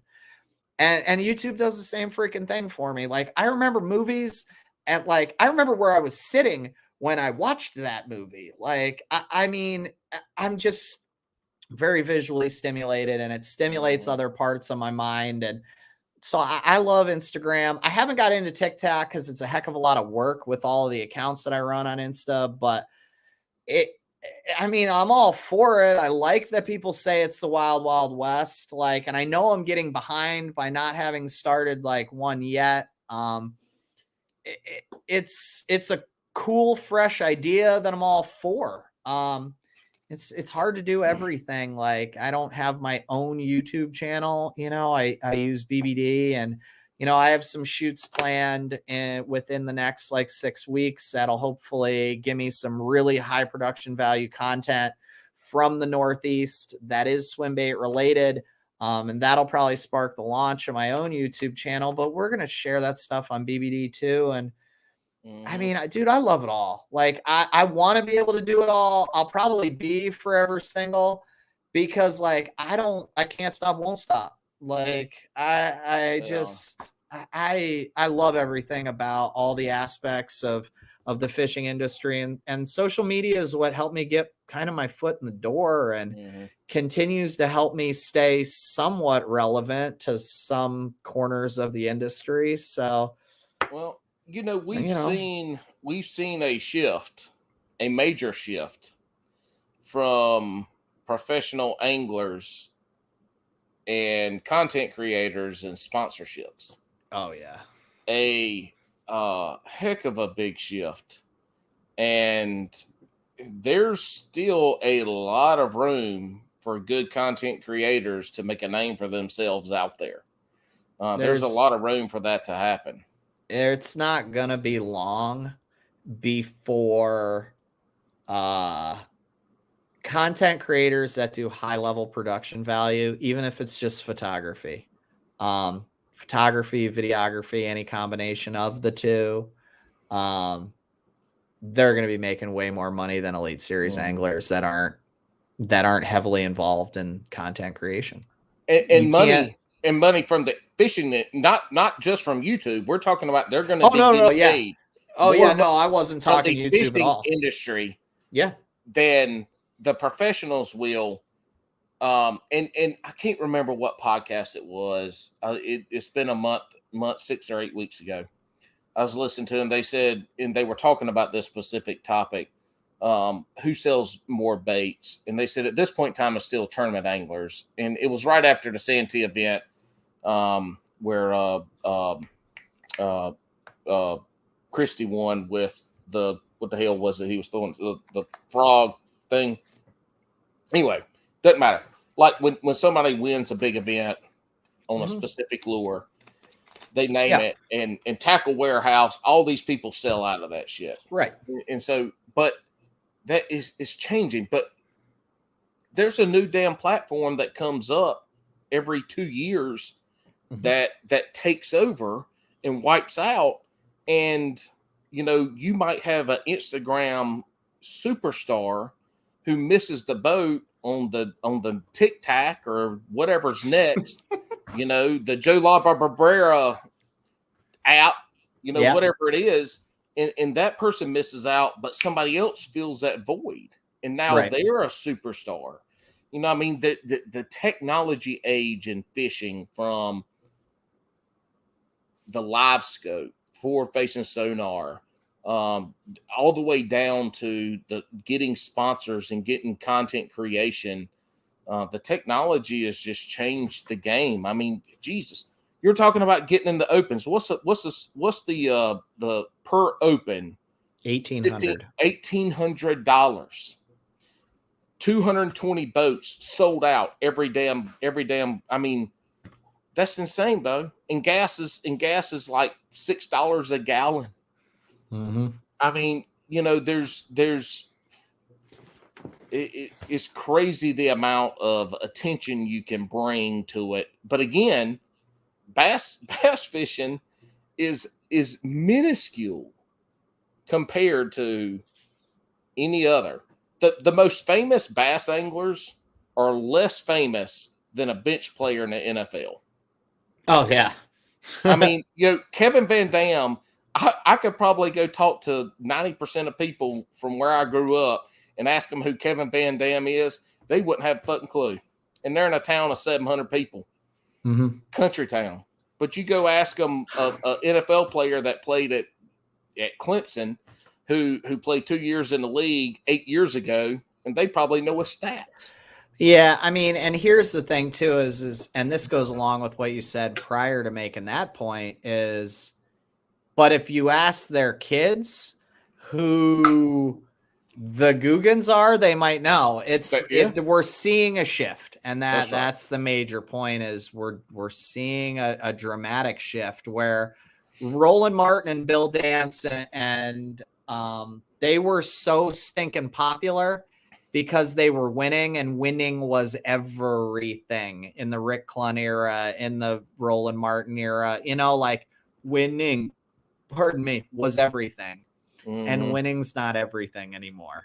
Not at all. I mean, well, Ken Wood says that Roland Martin was the most dominant angler to ever fish. Not the most win. Kevin Van Dam's the winningest, but if you look at how Roland Martin won, he kicked everybody's butt. Yeah. And the other thing is, people forget about Hank Parker. Only fished for like 3 or 4 years, but he won everything in like 5 years. Yep. Everything to win, he won. He didn't want to do that anymore and got into TV. Yep. But we're talking about Hank, Roland, Jimmy, and Bill. Clunn? Oh, and Bill, yeah. Bill, not Clunn. What did those four do? TV. Oh, yeah. TV. The social media side is the new TV. Those guys quit competitive angling to do TV.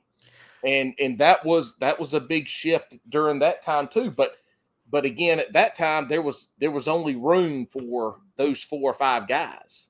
Yeah. Now there's room for millions. Yep.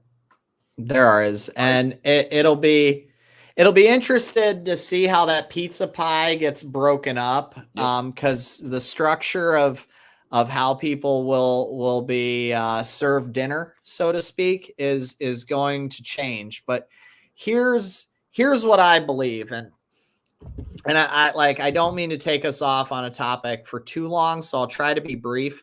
This Bass and Brews, we got anywhere between an hour and 15 and 4 hours. So you take your time. So I'll try to be kind of brief, but like, I don't subscribe to what most people would call scarcity theory. And I don't believe that, like, if I take 1 of 8 slices out of a pizza, that only leaves 7 left for everybody else. Okay. We work in this very egotistical fight for your life, so to speak, industry, the fishing industry. So many people who are fighting for sponsors, trying to make a name for themselves, believe that if somebody else gets that sponsorship and takes those dollars, then there's less for me. And I don't subscribe to believing this, because here's what I believe is I believe that if all of us do a really good job, the pie will get better. You know, the pie gets bigger. And I don't believe that anyone else is taking away from my dinner at any point. I never, ever feel that way. Now, I can't say I've always felt that way, because I was one of those people I'm talking about prior to getting a really good lesson in life. And, that's a whole nother story. But what I came to understand is that the better job that all of us do, we're not going to run out of marketing dollars. If we all kick ass, we're going to sell more product. More people will start fishing, and there will be a larger dinner buffet for all of us. We're not taking away from each other at any point. There is no scarcity of marketing dollars if all of us that are marketing and promoting are doing a good freaking job. So I think it's important to kind of understand that is this industry is going to continue to explode, right? If all of us are good ambassadors and promoters, and not just good ambassadors of fishing, but of being outdoorsmen, of being good people, of being good teachers, of being good conservationists. There's a lot of non-endemic facets of the outdoor industry that we can get into and that we can make the dinner buffet expand. But if we spend all our fucking time watching what everybody else is freaking doing, the dinner buffet, its quantity will stay scarce. Yeah. So I think it's really important to note that, like, if we all do a good job on YouTube and all of the future social media platforms, I believe there's plenty of money out there that I mean, it's like we use 10% of our brains. I think a lot of us are only tapping 10% of what's available out there. There are so many companies that are willing to join up with anglers who are more than anglers. Like all there was fishing when Bill and Hank and Roland were doing it. That wasn't a lot of other, that was it. And novelty lures. Yeah. And novelty lures. That was it. But like, outdoor shows now, I mean, like Gerald Swindle is getting asked to go do talks at high schools about, PMA, positive mental attitude. He's going, like, there are guys going to talk to all kinds of conservation groups. There are people who are selling truck beds now. There are guys the local oil company in my town is asking me if there's some promotional things we can partner up with. Like, there is so much that we are not tapping in terms of being marketable, and it kills me when people are like, I don't want to help give him a recommendation to get on this staff because I want to keep an extra 10% discount for me. Like, shut up, dude. Like, if your friend is a good promoter, he's going to make you look better, and there will be more. But he ain't won shit. No club tournaments. He just be posting on that face place with all this stuff on it. People like him, but he don't win nothing. Jim Bob over here can't even put a sentence together. And that's the thing is, I think this is open. Yeah, you're right. It has. You touched on something though about the pie aspect of it. There's you're an outlier. The pie is big enough for everybody. Story of my life. The pie is big enough for everybody. But man, when you start getting, it doesn't even have to be a lot of money, but when you start getting free lures or a 25% discount instead of a 10% discount, when money gets involved, people like the envy and the jealousy. It comes to the top. You know how cream rises to the top? When you start putting money, and when you start putting money and fame and all that shit into it as well, people, the envy and the jealousy rise to the top. I mean, and it's 50-50. Kayak angling, I believe, is going to be a catalyst for the growth of this sport, because bank angling people do now in the South. when it gets to be damn July and August, ain't nobody wanting to go sit out there in the hot ass damn sun in North Carolina and fish off the bank. Mm-hmm. But you can get them in a $250 kayak to where they're fishing the same fucking water, but they're fishing it from the water to the bank. But also, instead of trying to cast to this stump or this laydown that they can't reach, now they can take that kayak and get there. And so that people always call it the barrier of entry is less to get them on the water. And I've seen it in the last year and a half that I've been kayaking in this area. There are a ton more people in canoes, in kayaks, and stand-up paddle boards that are fishing, and you can tell that they're new to the sport. You can tell from the gear they have, how they fish, what they're doing. But you know what it's taken them from? They've got that same gear that they were using on the bank, and now they're out here on the water. They're spending more time out there, and it's a niche within a niche that a lot more people can relate to than you on your Phoenix out in 3 and 4 foot rollers going 60 miles an hour. Now, is that cool as shit? Would most people want to do that? You damn right. Yeah. But the chances of them getting to that point are slim to none for most people.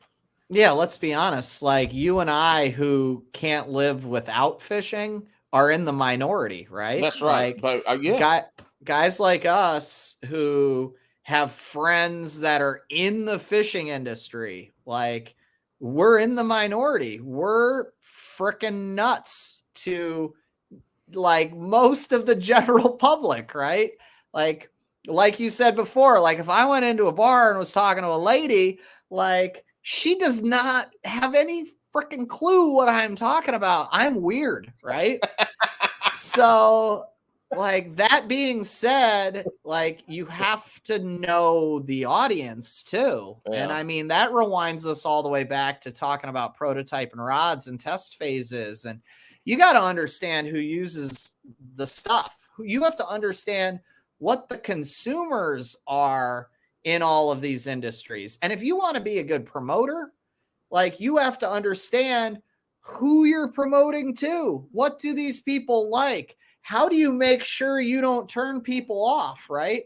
Like, I mean, if people have a problem with Only Fish as a company or BKK as a company, like you have to promote to in a certain way that isn't off-putting to those people, right? You have to understand the audience constantly. And with so many new people in this industry now in the last 2 years and 2 months, you have to understand how that has changed the industry too. And I mean, honestly, it's funny. I wish I could go backwards 10 years and look at myself now, because if you would have told me that I would have grown up and matured in business, matured in my own like responsibilities of life, like, and I know all of these things, if you would have told 26-year-old me that this is who I would have turned into, I would have been like, you're freaking nuts, man. Like,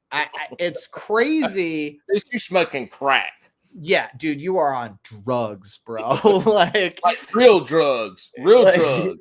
Yeah, not mushrooms out the cow patties in your mom and dad's backyard. We talk about crack cocaine and the heroin. Like, so to me, like, I cannot stress enough that we will see another change like this again in the next 10 years. And you know, we all need to be conscious of what goes on around us, because if you want a place in this industry, like if there is a high school or college angler listening, like the best piece of advice I can give them, or even if there's an adult that is looking to go to the next level, even if that might, you know, I have no idea what they're at and they just want to go to the next level, the best piece of advice I can give you all is be open-minded. Like if you are wearing blinders and going down one single path, you are screwed. Like you need to do something a little more unique, and you need to try. You need to open your eyes, because things will constantly evolve and change. One word comes to mind in the diatribe you just talked about, the last a minute or so. What you just talked about, there's one word that comes to my mind. Okay. Passionate. If you're passionate, and so I come from a sales background, right? Yep. If you're passionate, people will trust you because they can see that you believe. Yeah. They can see that you were in there. They feed off of that industry, off of that energy. Yep. And so, and there are, I've met passionate people who were assholes, who were the most abrasive people I've ever met, that nobody liked them, but they were passionate and they were knowledgeable, so people listened to them, even though they fucking hated their guts. Yep. But passion draws folks in, and it gives validity to what you spew out of your mouth. Authenticity. Authenticity, passion, and authenticity comes from being self-aware, right? So EQ, emotional intelligence, self-awareness, all that stuff comes from that. And so, but that's hard for a lot of people to put together. You just have to be. It all comes down to self-awareness. But anyway, that took a lot of years of therapy for me to get all this self-awareness, Paul. Hey, I'm telling you, man. Look, I'm the kind of person that in high school, I got to fish all the little ponds around where I lived, and so people want to go fish with me because I caught fish. And I'm like, okay, we're going, but they weren't committed to going fishing and getting out on the water at 5:30, 6 o'clock in the morning and staying out there until 6, 7 o'clock in the afternoon. Sissies. And they wanted to go fish in December when it was colder than fuck and we weren't catching no bites and stuff. And they like, shivering in the boat. I'm like, I told you before we even came out here, I ain't leaving. Yeah. So, I wasn't one that people, certain times it was good, but that's who I am. I'm fishing. I don't get cold. All I want to do is fish. My wife. You come up with me and Andy. We'll get you cold fishing. But, bitch, I will bring my Crocs, transition pants, and my down vest, and I will come up there and fish my heart out. I promise you. I mean, because now, look, it'll be 20 degrees here, and I'm in Crocs, no socks, my transition pants, my fishing hoodie, a jacket, and a down vest. That's it. Okay. That's it. I love it. I'm sorry. I didn't mean to interrupt you. No, shit. This Bass and Brews, we interrupt everybody. It don't matter. But my wife, it's been a hell of a damn year fishing in our local tournaments in the kayak so far. The fucking weather's been terrible. Gale force winds, all this shit. She's like, oh my God, this is supposed to be fun. I'm like, whoa. I said, I am. This was us talking on the phone during all this shit. I'm like, I am having fun. I'm catching fish. I mean, like, I am having fun. That's it's like that Instagram reel going around where they're using the audio from King of the Hill. And and he's like, this is what it's all about. Like being able to get out there for a couple hours on a Saturday or whatever. He's like, the gift is when you actually get to catch a fish. He's like, so I feel the same way. I mean, there's nothing that keeps the furnace running like the passion. I mean, there's the occasional late January day when we're standing on the streams that it gets to me a little. Andrew and I had a day in Buffalo in mid to late January this year where I was like, Andy, it's stinking cold out. But like that was after like 6 hours of it being in the single digits. Like, and like I can take it for 6 hours, but like we also hadn't moved our feet either. Like we were making the same drift and like reeling in and like make the same drift for like 6 hours. Yeah. And like by the end, I was like, Andy, I think I gotta drive home, dude. Like it's been too much. Literally, the second we decided to leave, there was only one guy there all day. Like, and he showed up at like the warmest hours of the afternoon. He might have been in there 40 minutes. We're driving out. He hooks one. It's the only fish all day. I was like, you gotta be kidding me. Like, that's how it happens. But it's we not the love it. amount of time that you stay out there. A lot of times it's just taking the time and making the effort to go out there and just again you talked about it's that learning aspect. Yeah. You know, these are conditions. This is what happened. I didn't catch fish. You know, down here for us, I'm not doing any stream fishing, but you know, I'm still scanning. I see fish. They're not biting. You know, are they bass? I don't know. Are they catfish? But they're there. Yeah. You know, I mean, it's just it goes down to every opportunity. This is my mindset, and this comes from the competitive edge, and this is how I think. Every opportunity I get to spend on the water, if it's 2 hours or 10 hours, I'm practicing. Like I don't fun fish. I never fun fish. I'm always practicing. I'm trying a new technique. I'm trying a new equation setup, as y'all like to call it. I'm trying something new. I'm trying a new lure. I'm working on grafting or local lakes. I'm trying to find some new stuff.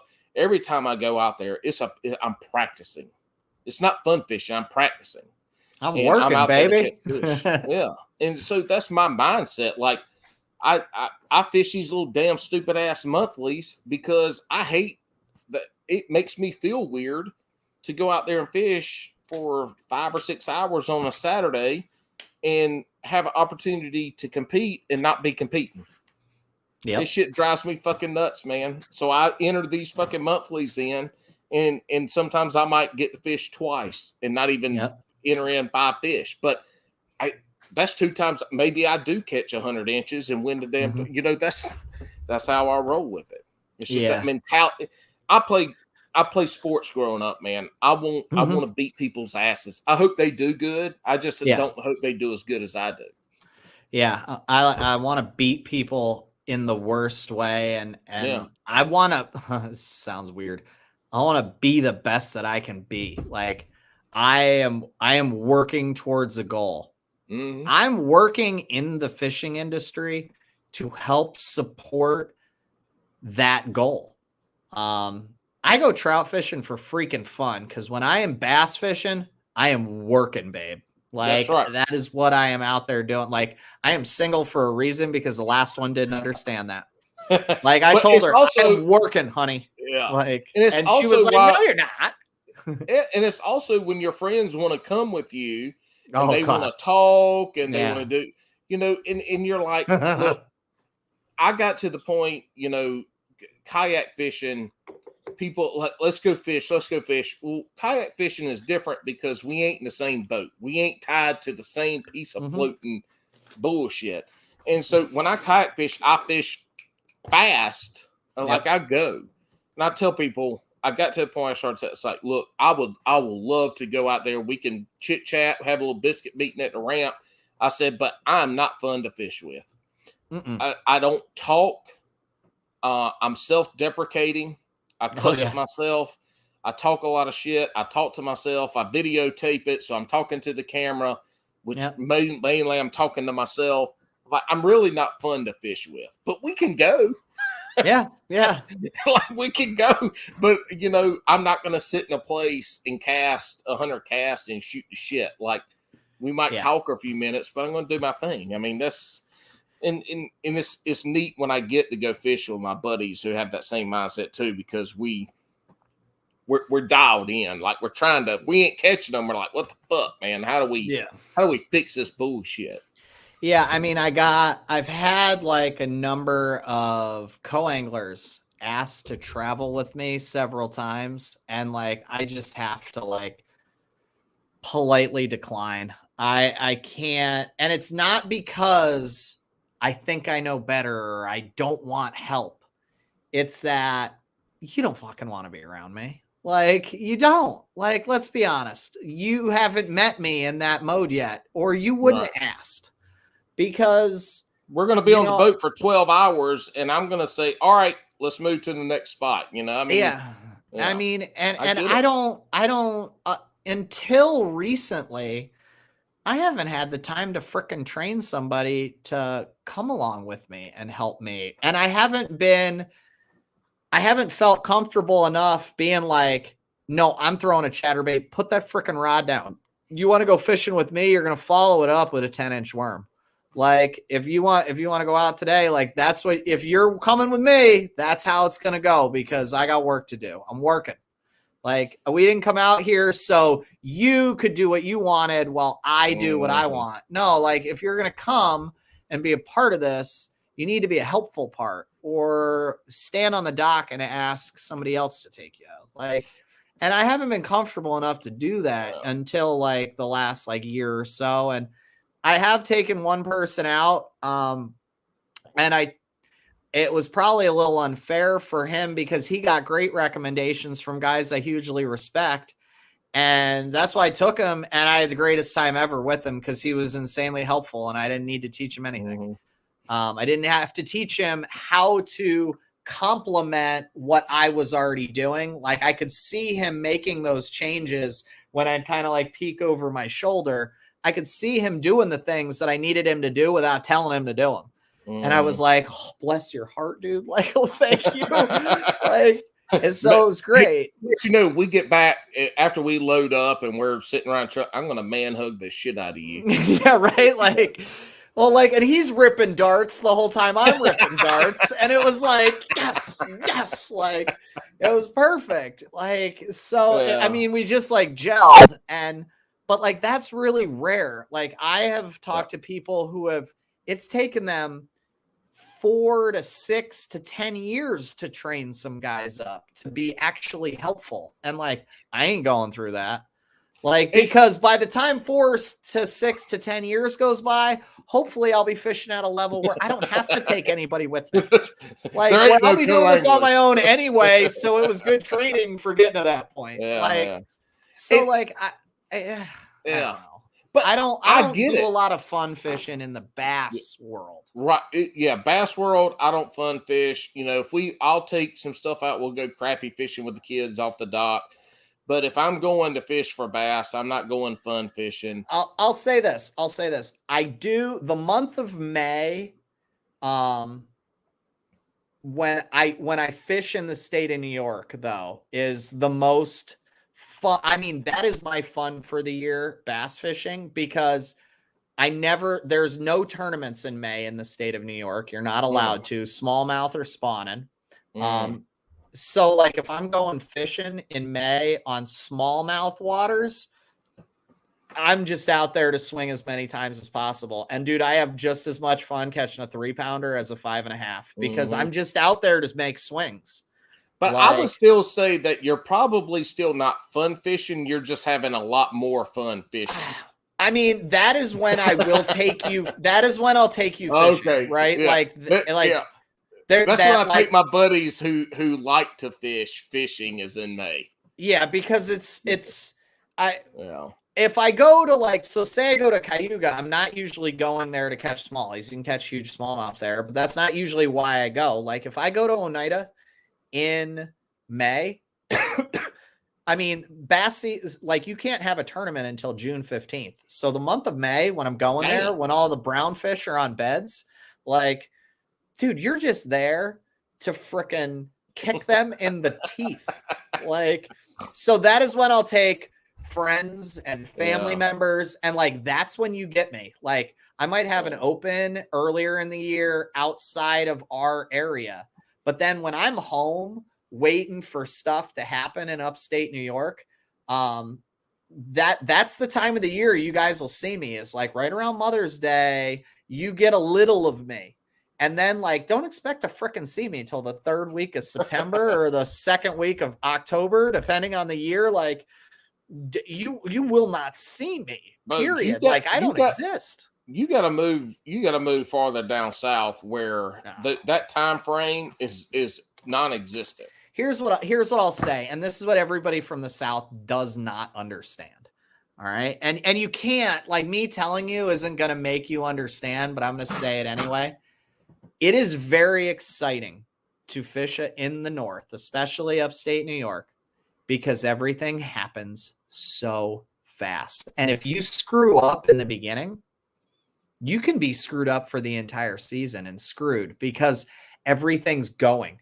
I mean, you can literally stare at the grass and watch it grow. It grows that fast. Like, so you spend all winter, right? Which whenever you put your boat away, for me, I usually put it away in the middle of October. Like, I like it though. And here's why. I love it. I'm not going to lie. I love it. And this is why that I go steelhead fishing for a few weeks. Some years I go into January. Some years I just go for a couple weeks. Do you eat the steelhead you catch? No, I put them all back, dude. I'm there just to catch them, take a picture, put them back. I want everyone to live on, spread the genetics. So hopefully one day we don't have to stock those things ever again. Look, but in the South, we eating some of them motherfuckers. That's all I'm saying. Yeah. We gonna eat something. Yeah. No, I mean, we got walleye for that. And walleyes to me, that's my favorite fish to eat anyway. Well, y'all have a way bigger variety of fish than we have. You know, we have what we have. Anyway, all right. So I love getting my tackle 100% dialed in, waiting to dump my boat back in the water to start the season. And then once it's for guys like me who have ADHD, it's full throttle from there, dude. I mean, it's freaking, you're instantly stimulated because like you go out there and the water temperature is climbing every single day and you're watching the grass grow and all of these things are coming at you so fast. And then a cold front will come through and mess everything up for a week and you got to battle back. And I'm saying all this so fast because that's literally what it's like living here. I mean, you can watch the grass be 6 inches long one day and 6 days later be 6 feet long. And then 6 weeks later be 16 feet tall. And like, you can watch it on Panoptics grow. I swear to you. And it's awesome. Like, cool. and these fish transition so fast and like all of the rules that we research, right? Because guys like me, before you got into the industry, you think because you heard Ish Monroe or like Chris Zaldane or Brandon Paul or Kevin Van Dyke, because you've heard these guys say it on YouTube and in articles in Bassmaster magazine and blah, blah, blah, because they've said it, this is definitely the case, right? Like I did my research, like I paid attention in class, right? None of these rules apply up here. I promise you that. Like what you think you know, and you could probably say the same thing at home. As soon as you think you know something, you don't know squat, dude. And like, there ain't no absolutes in fishing. Ever. And there's zero. And we get so much of that up here. I'll get to it. There's one, but go ahead. What? Somebody on a jet ski is going to get in your way at some point? Like, well, no, down here it's a fucking rowboaters. No, there's one absolute in fishing. One absolute. This also comes from Buck Perry. Okay. When you go fishing, the fish are shallow, deep, or somewhere in between. Yeah. And sometimes it's all of the above. That's the only absolute in fishing that I can think of is that fish are shallow, deep, or somewhere in between. Agreed. I mean, and I think all of that is very much compounded and really like exaggerated where we live, because these fish go from ice out to ice in 7 months. Like, and I mean, really, they have to do their survival mode of eat, fuck, survive in 4 or 5 months, where down here shit is 7 months. Like, you know, they got all kinds of time. They can take their time. Those fish up there know they have to get shit done quicker. Yep. And then their metabolism is going to slide back down and they're going to go into parka mode where they're all wearing parkas down there and not moving around real good. and a lid is over their head and they can't see the sun for another 5 months, until some idiot comes by and drills a hole in the lid,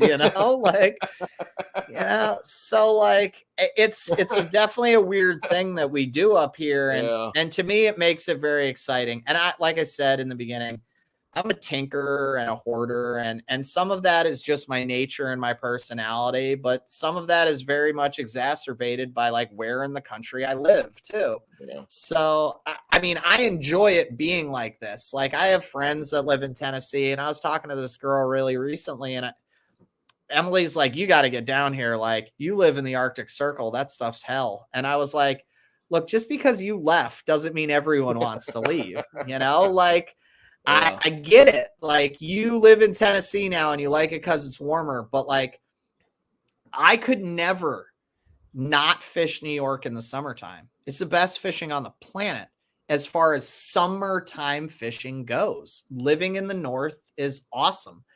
I mean, because these fish were spawning a month and a half ago and they're in full summertime mode now. And the fish that forgot that they were supposed to, some of them are up spawning now, which is weird, but like every once in a while, like one of them's breaking the rules, and like, there's so much to be said. Some fish never go deep. Some fish never go shallow. And like, there's a lot of variety here, and it is freaking weird. And I ain't going anywhere. I love upstate New York. There is a 30-pound bag on Cayuga waiting to be caught. 28.5 pounds won a couple of years ago on our opening day tournament, and it was smallmouth bass. And the same stinking day on the St. Lawrence River, smallmouth bass won with like over 30 pounds on the SLR on opening day. And normally Cayuga's won with like 26 pounds of largies, and somebody went and found smallmouth that year and they were huge. And you just never know what's going to go on up here. There's here, Oneida, the Thousand Islands, there's Candlewood in Connecticut. There's Champlain is only like 4.5 hours, to the east. And there's oh God, that's where I grew up. Susquehanna River. Like, don't get me started there. That's the kayak fishing mecca right now for like 3 years running. That is the place that people want to go. And in watching in Bailey and Kathmandu last year, after I got to know them and watching them, what they were catching in the summer, they're seriously out there catching 20, 30, 40, 4 and 5 pound smallmouth all day long. And fivers are harder to find. The fivers are harder to find. But Andrew has his spots for his good clients. He talks about it. Well, that's not the Susky. That's not the Susky. No. I'm talking about Andrew, like how my mentality changed with that area. Oh, okay, gotcha. Just the Northeast in general. Was watching Bailey and Andrew posting, 4-pounders and catching 20 or 30 of them in a day of smallmouth. And I'm, we're down here in the area we are, and the weather's nice, and the weather's nice down there. It is, but it's also actually nicer in July and August. It's nicer up there than it is here. Like, it's fucking miserable. Like, I mean, your underwear are dripping down your legs with butt sweat and nut sweat. They are. But I'll tell you, I mean, we can have good days here. Sharon Harris is one of the most unbelievable lakes for mega schools of bass chasing shad. Right. You're talking about hundreds of different. Dude, it's the craziest thing I've ever seen. It's the most fun I've ever had. It looks like the water's boiling. Okay. I mean, it is. I can't even describe it. I've got video footage of it. It doesn't do it justice. You have to come here. But all those fish, though, when you catch them, you catch between 2 people in a boat. You could catch 30 to 50 on one if you hit it right. But they're 2.5 to 3 pound fish. They're cookie cutters, 2.5 to 3 pounds. Bailey and Andrew are sitting out there catching 30 4-pound smallmouth. Yeah. Like people, it's just, again, it's something we talked about earlier. Something we have. It's just a perception of fishing up there versus down here, because there was nothing. Nobody was making video. Well, M Fisherman, was one, but there was no professional fishing up there for so long. Right. That people just didn't know. All right, look, man, we're 2 hours and 20 minutes in. We're gonna get to these shotgun questions. You ready for these shotgun questions? All right. Yeah, give it I to me. ask a question, you answer it. There ain't no there ain't no thinking, there ain't no this one and that one. You answer the fucking question. You probably gonna get chastised if I don't like it. Crocs or flip-flops? Flip-flops. Man, Sims flip-flops. I have no affiliation with Sims. They're best flip-flops ever. Dude, when they get wet though, I just can't, the flip-flop thong and shit, it don't work for me. I like a wet thong, dude. Well, I do too, but not between my toes. I'll leave it alone. I'm gonna leave it alone. Well, I mean, between your legs, everybody likes a wet thong between their legs, pulled to the side. Pineapple on pizza, yes or no? No. Oh my gosh, thank you. Yes. Dude, I got a man card. Come on. Like, I do my own truck maintenance. Like, I don't eat pineapple on a pizza. Oh shit, this man knows how to change his oil. Y'all are missing out. If you single, you need to call Joe Labarbera. He can do your oil change. Right. He can clean your pipes out too. All right, spend more on a rod or a reel? Reel, usually. Reel. That's interesting. Yeah. I took you for a rod guy. I mean, 90% of the time is spending more on reels. Like, you can get higher performance, things that are very tangible, like noticeable out of the reels. I have a couple like real expensive rods, but I got a lot of really expensive reels. I'm gonna have to call Alpha Rods and tell them your answer to this question. Well, like, so we're direct to consumer company. You save 40% just buying from us instead of the retailer. So I got a misconstrued freaking perception of what a rod's worth, That's right. Just saying. 1 7-pounder or 5 2-pounders? 7. Wacky rig or Texas rig? Texas. Freaking, I have a man card. Come on. Look, I throw the Nico because I don't have the fucking patience. That's not a wacky rig, in my opinion. Yeah. All right. Alex has some other questions that he was asking, but he didn't send me that updated list, so I can't fucking remember. So, all right, here's a: Have you ever eaten largemouth bass, or do you eat largemouth bass? No. Oh my God! See, every Yankee says this shit. They're like, "Oh my God, shit tastes like mud." I'm like, "Bitch, I could cook you crappie and largemouth bass and deep fry them, and I guarantee you wouldn't know the difference." Oh, it's not a taste thing for me. Yeah, no, it's not that. I mean, honestly, here's the thing. Pretty much all of the fish that I eat, not all of them, but close, come through the ice. And this is the thing, is catching them out of those water temps are like, I think it makes them a little easier to stand the texture. Like, they cook real nice, right? They clean real nice. They cook real nice.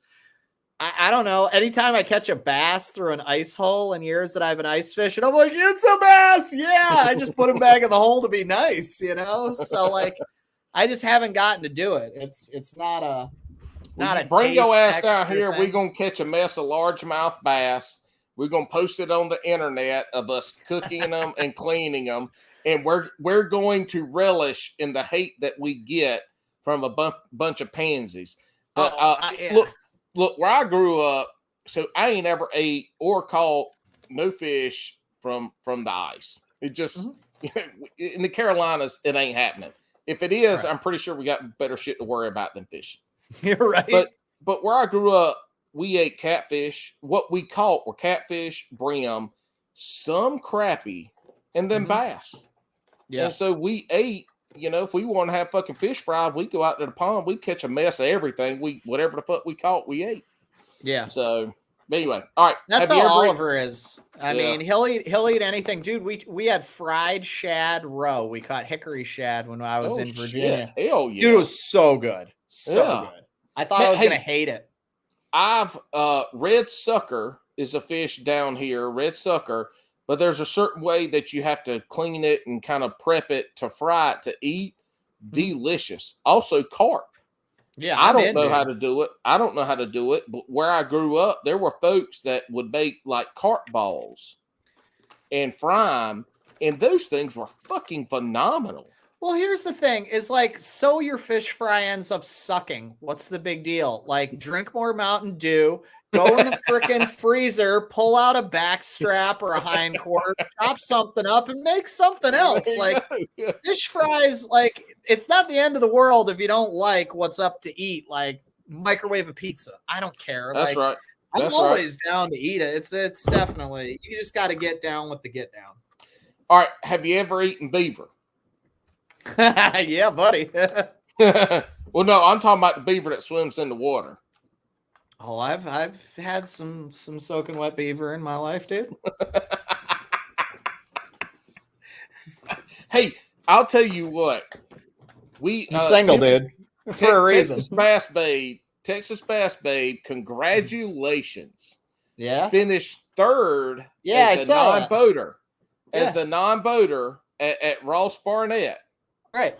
And one of the probably I would say it's number one right behind Country Boy Creek Fishing story about why he buys cheap rod and reels. But Oh, I hers is saw that number too. one. Yeah, Country Boy said, "Look, I got horses, man. I buy all my I shit got from two Walmart. horses. So I got to feed my horses." But Tiffany said, "I have never woke up in the morning and thought to myself, boy, I want to eat some beaver today." That is the greatest Bass and Brews quote ever. And so that's where that question came from. But y'all go give Tiffany, Texas Bass Babe, a high five, a congratulations. Because her first tournament she went to, the guy's boat had issues and she couldn't even fish. Got towed in, right? Yeah. And he actually let her go out there and fish for like half a day. She's upset. So great job, Tiffany. All right. Joe, this is the question of questions that makes this podcast what it is. Sweet. And we will reference Bailey right off the bat because him and one other guy are tied for the two worst fucking answers to this question ever. So, Sweet. Bass and Brews, the question we're known for, you know how anglers love sandwiches. What are your top 3 sandwich proteins? First is always going to be turkey. I'm a big turkey sandwich kind of guy, and I'm a Miracle Whip guy. That's just how my mom raised me. I'm sorry. Like, I mean, as an adult, I have appreciation for mayonnaise. Like, I throw it back to Miracle Whip often. Peanut butter is number 2. Like, that's dude, I'm a peanut butter and jelly, peanut butter and fluff, peanut butter and I don't care. I love a peanut butter sandwich. Really, I don't have much of a third. Like, I think it's because, like, so my family was like real poor growing up, and like I ate a lot of like bad ham and like Oscar Mayer bologna, and like, I just, if I'm making my own sandwiches, like I said, I'll use peanut butter in a lot of ways. Turkey's my go-to. I don't know, like, that's really it. I mean, you want like roast beef, no pepperoni, no salami? No, I'm a bad Italian, man. Like, I like if but you're if, not gonna be. Here's the thing: if I'm ordering a sandwich, like, I'm ordering chicken parm from the place down the street all the time. Like, that's my go-to. But like, if I think of that as like a restaurant sandwich. That's not like a Joe sandwich. Like, that's not something I made. No, I just joined Bailey, didn't I? Kind of. It might be worse at this point. You're the only one that's ever not at least just been like, fuck it, and named a third meat. You're like, I really only eat. I got 2. a lot of hates. Like, and here's the thing, and you'll learn this about chicken me, Paul, parm. like, his third is chicken parm. I love it, dude. Like, so when I go to Champlain every day, I get off the water, and like I've slept in that parking lot at Plattsburgh so many times, right? Because there's outlets on the light poles. So whenever I use, so like whenever I go to Champlain, I'd like, I'd like lock all the compartments on the boat, put the cover on, and then I'd sleep in the truck. And I did that for like a week and a half once, right? And you Back when I plugged your was boat fishing into the damn BFLs. light pole. All the Fuck time, yeah. right? So, I mean, like I would go to the Italian restaurant up the road every other day, and I'd get a chicken parm every other day. That was like dinner, and that was like a fancy meal for me when I like first got into like traveling and fishing. Yeah.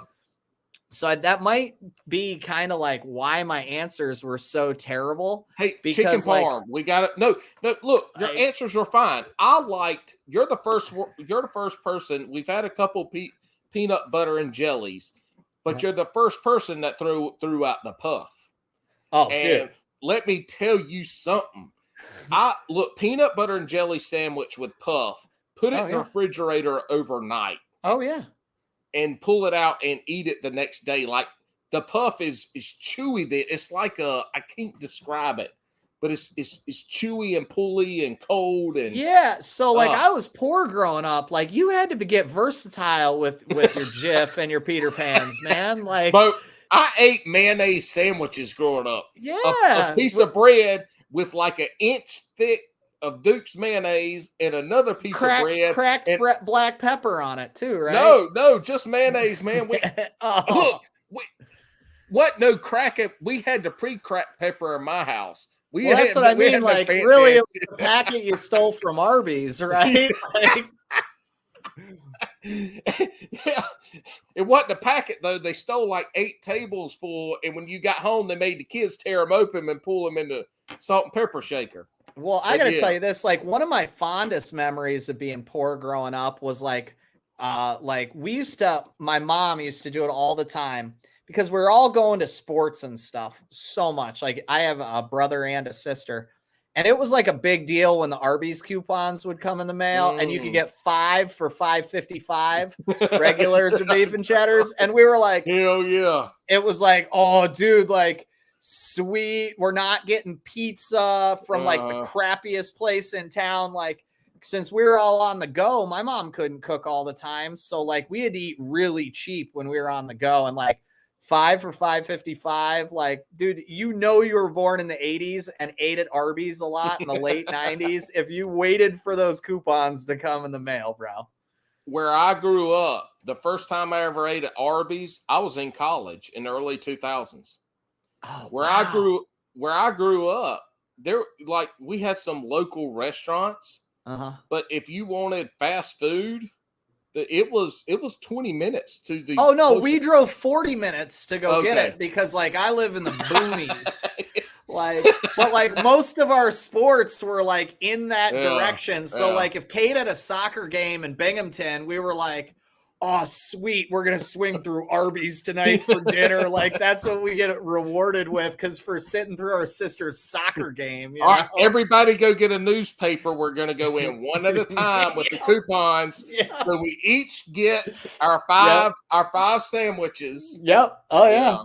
Yep. That was traveling crazy dinner for a long time. All right, man, this has been awesome. This is a good ass time. I tell you what, it's like I told you this, and this is the way I do the podcast. Alex is usually a little more structured. He's got questions. He's kind of got an idea where it wants to go.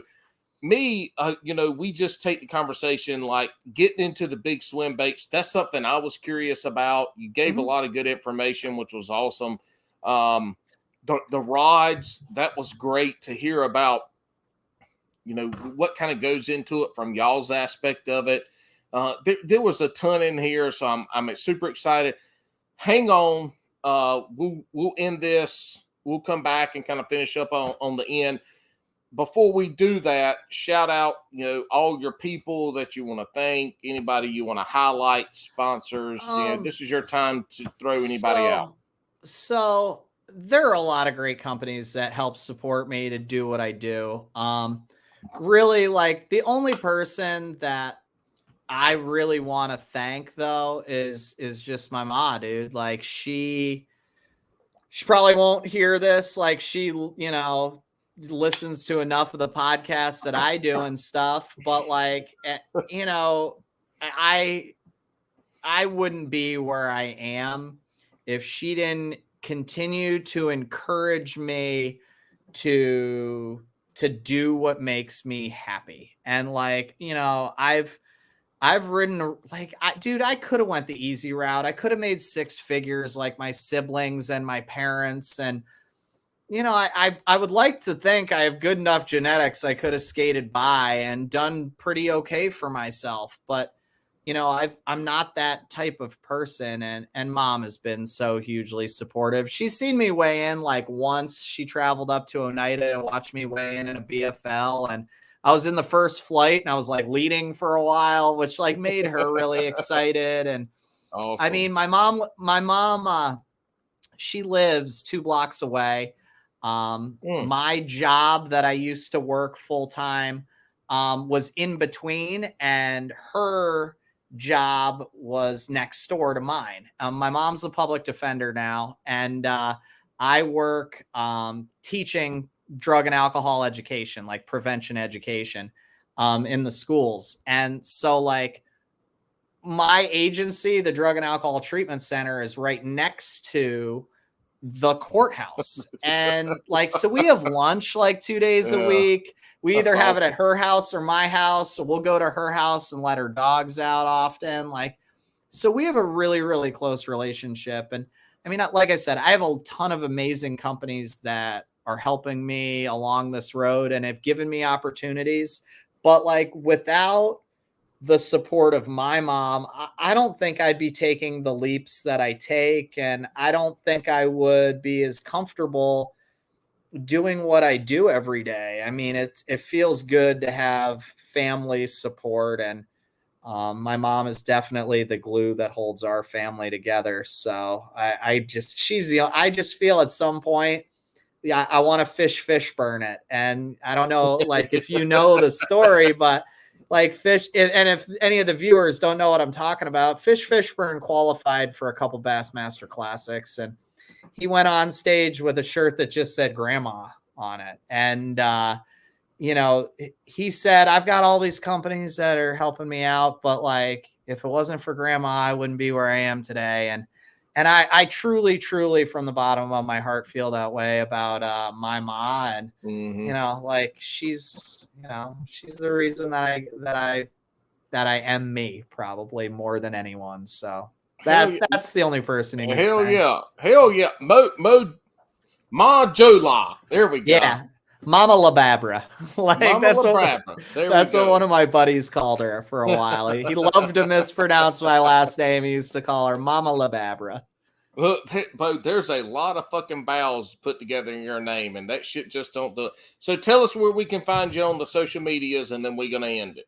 Yeah, the best way to find me, guys, is you can find me on Instagram at Joe Labarbera Fishing. It's the name on the screen. If you really are looking to like learn about any of the big bait stuff, you can always watch our podcast on the Big Bass Streams YouTube channel. It airs at 9 p.m. on Thursday nights. That's 9 p.m. Eastern time. The recordings do not stay up there. If you want to see the recordings, I think for $5 you can get on Oliver Nye's OnlyFans for Men. I mean Patreon page, and he puts all the recordings up there on that. I think it's $5 a month. But yeah, so that all of our live streams are there.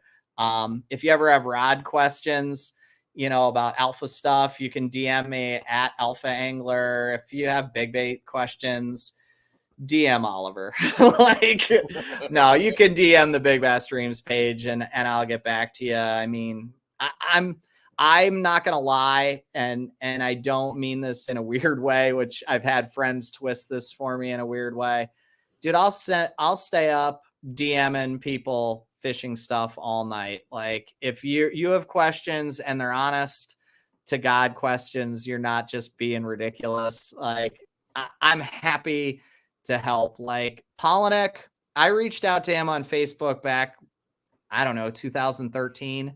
And that's how I became a big fan of Brandon's, is he had a connection to anyone. He didn't care. He talked to anybody, didn't care what your name was. He never looked to see how many followers you had. I'll do the same thing if people want to learn. So you're welcome to DM me anytime.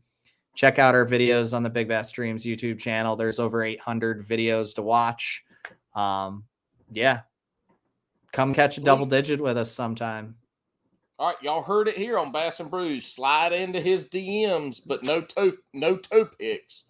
Right, exactly. For no feet picks. All right, yeah, no, just fishing only. No thongs fishing between only. the toes. Yeah. All right, Hooks at Hoodlums, Bass and Brews. Check all of us out. Thank you for listening. If you have stayed to 2 hours and 40 minutes, we sure do appreciate it. You know, this is how we roll. We thank you, Joe. Thank you for coming on, man. It was a great time. We've been working on this actually for a while to get it done, and then shit got hectic for both of us. Buddy. I'm glad we finally got it together. We're going to get together and fish soon. You're going to fish in the top 20. You're going to be down here in some Southern Opens, so I'm going to see you at least then. We're going to roll, y'all. Thank you. Hey-oh.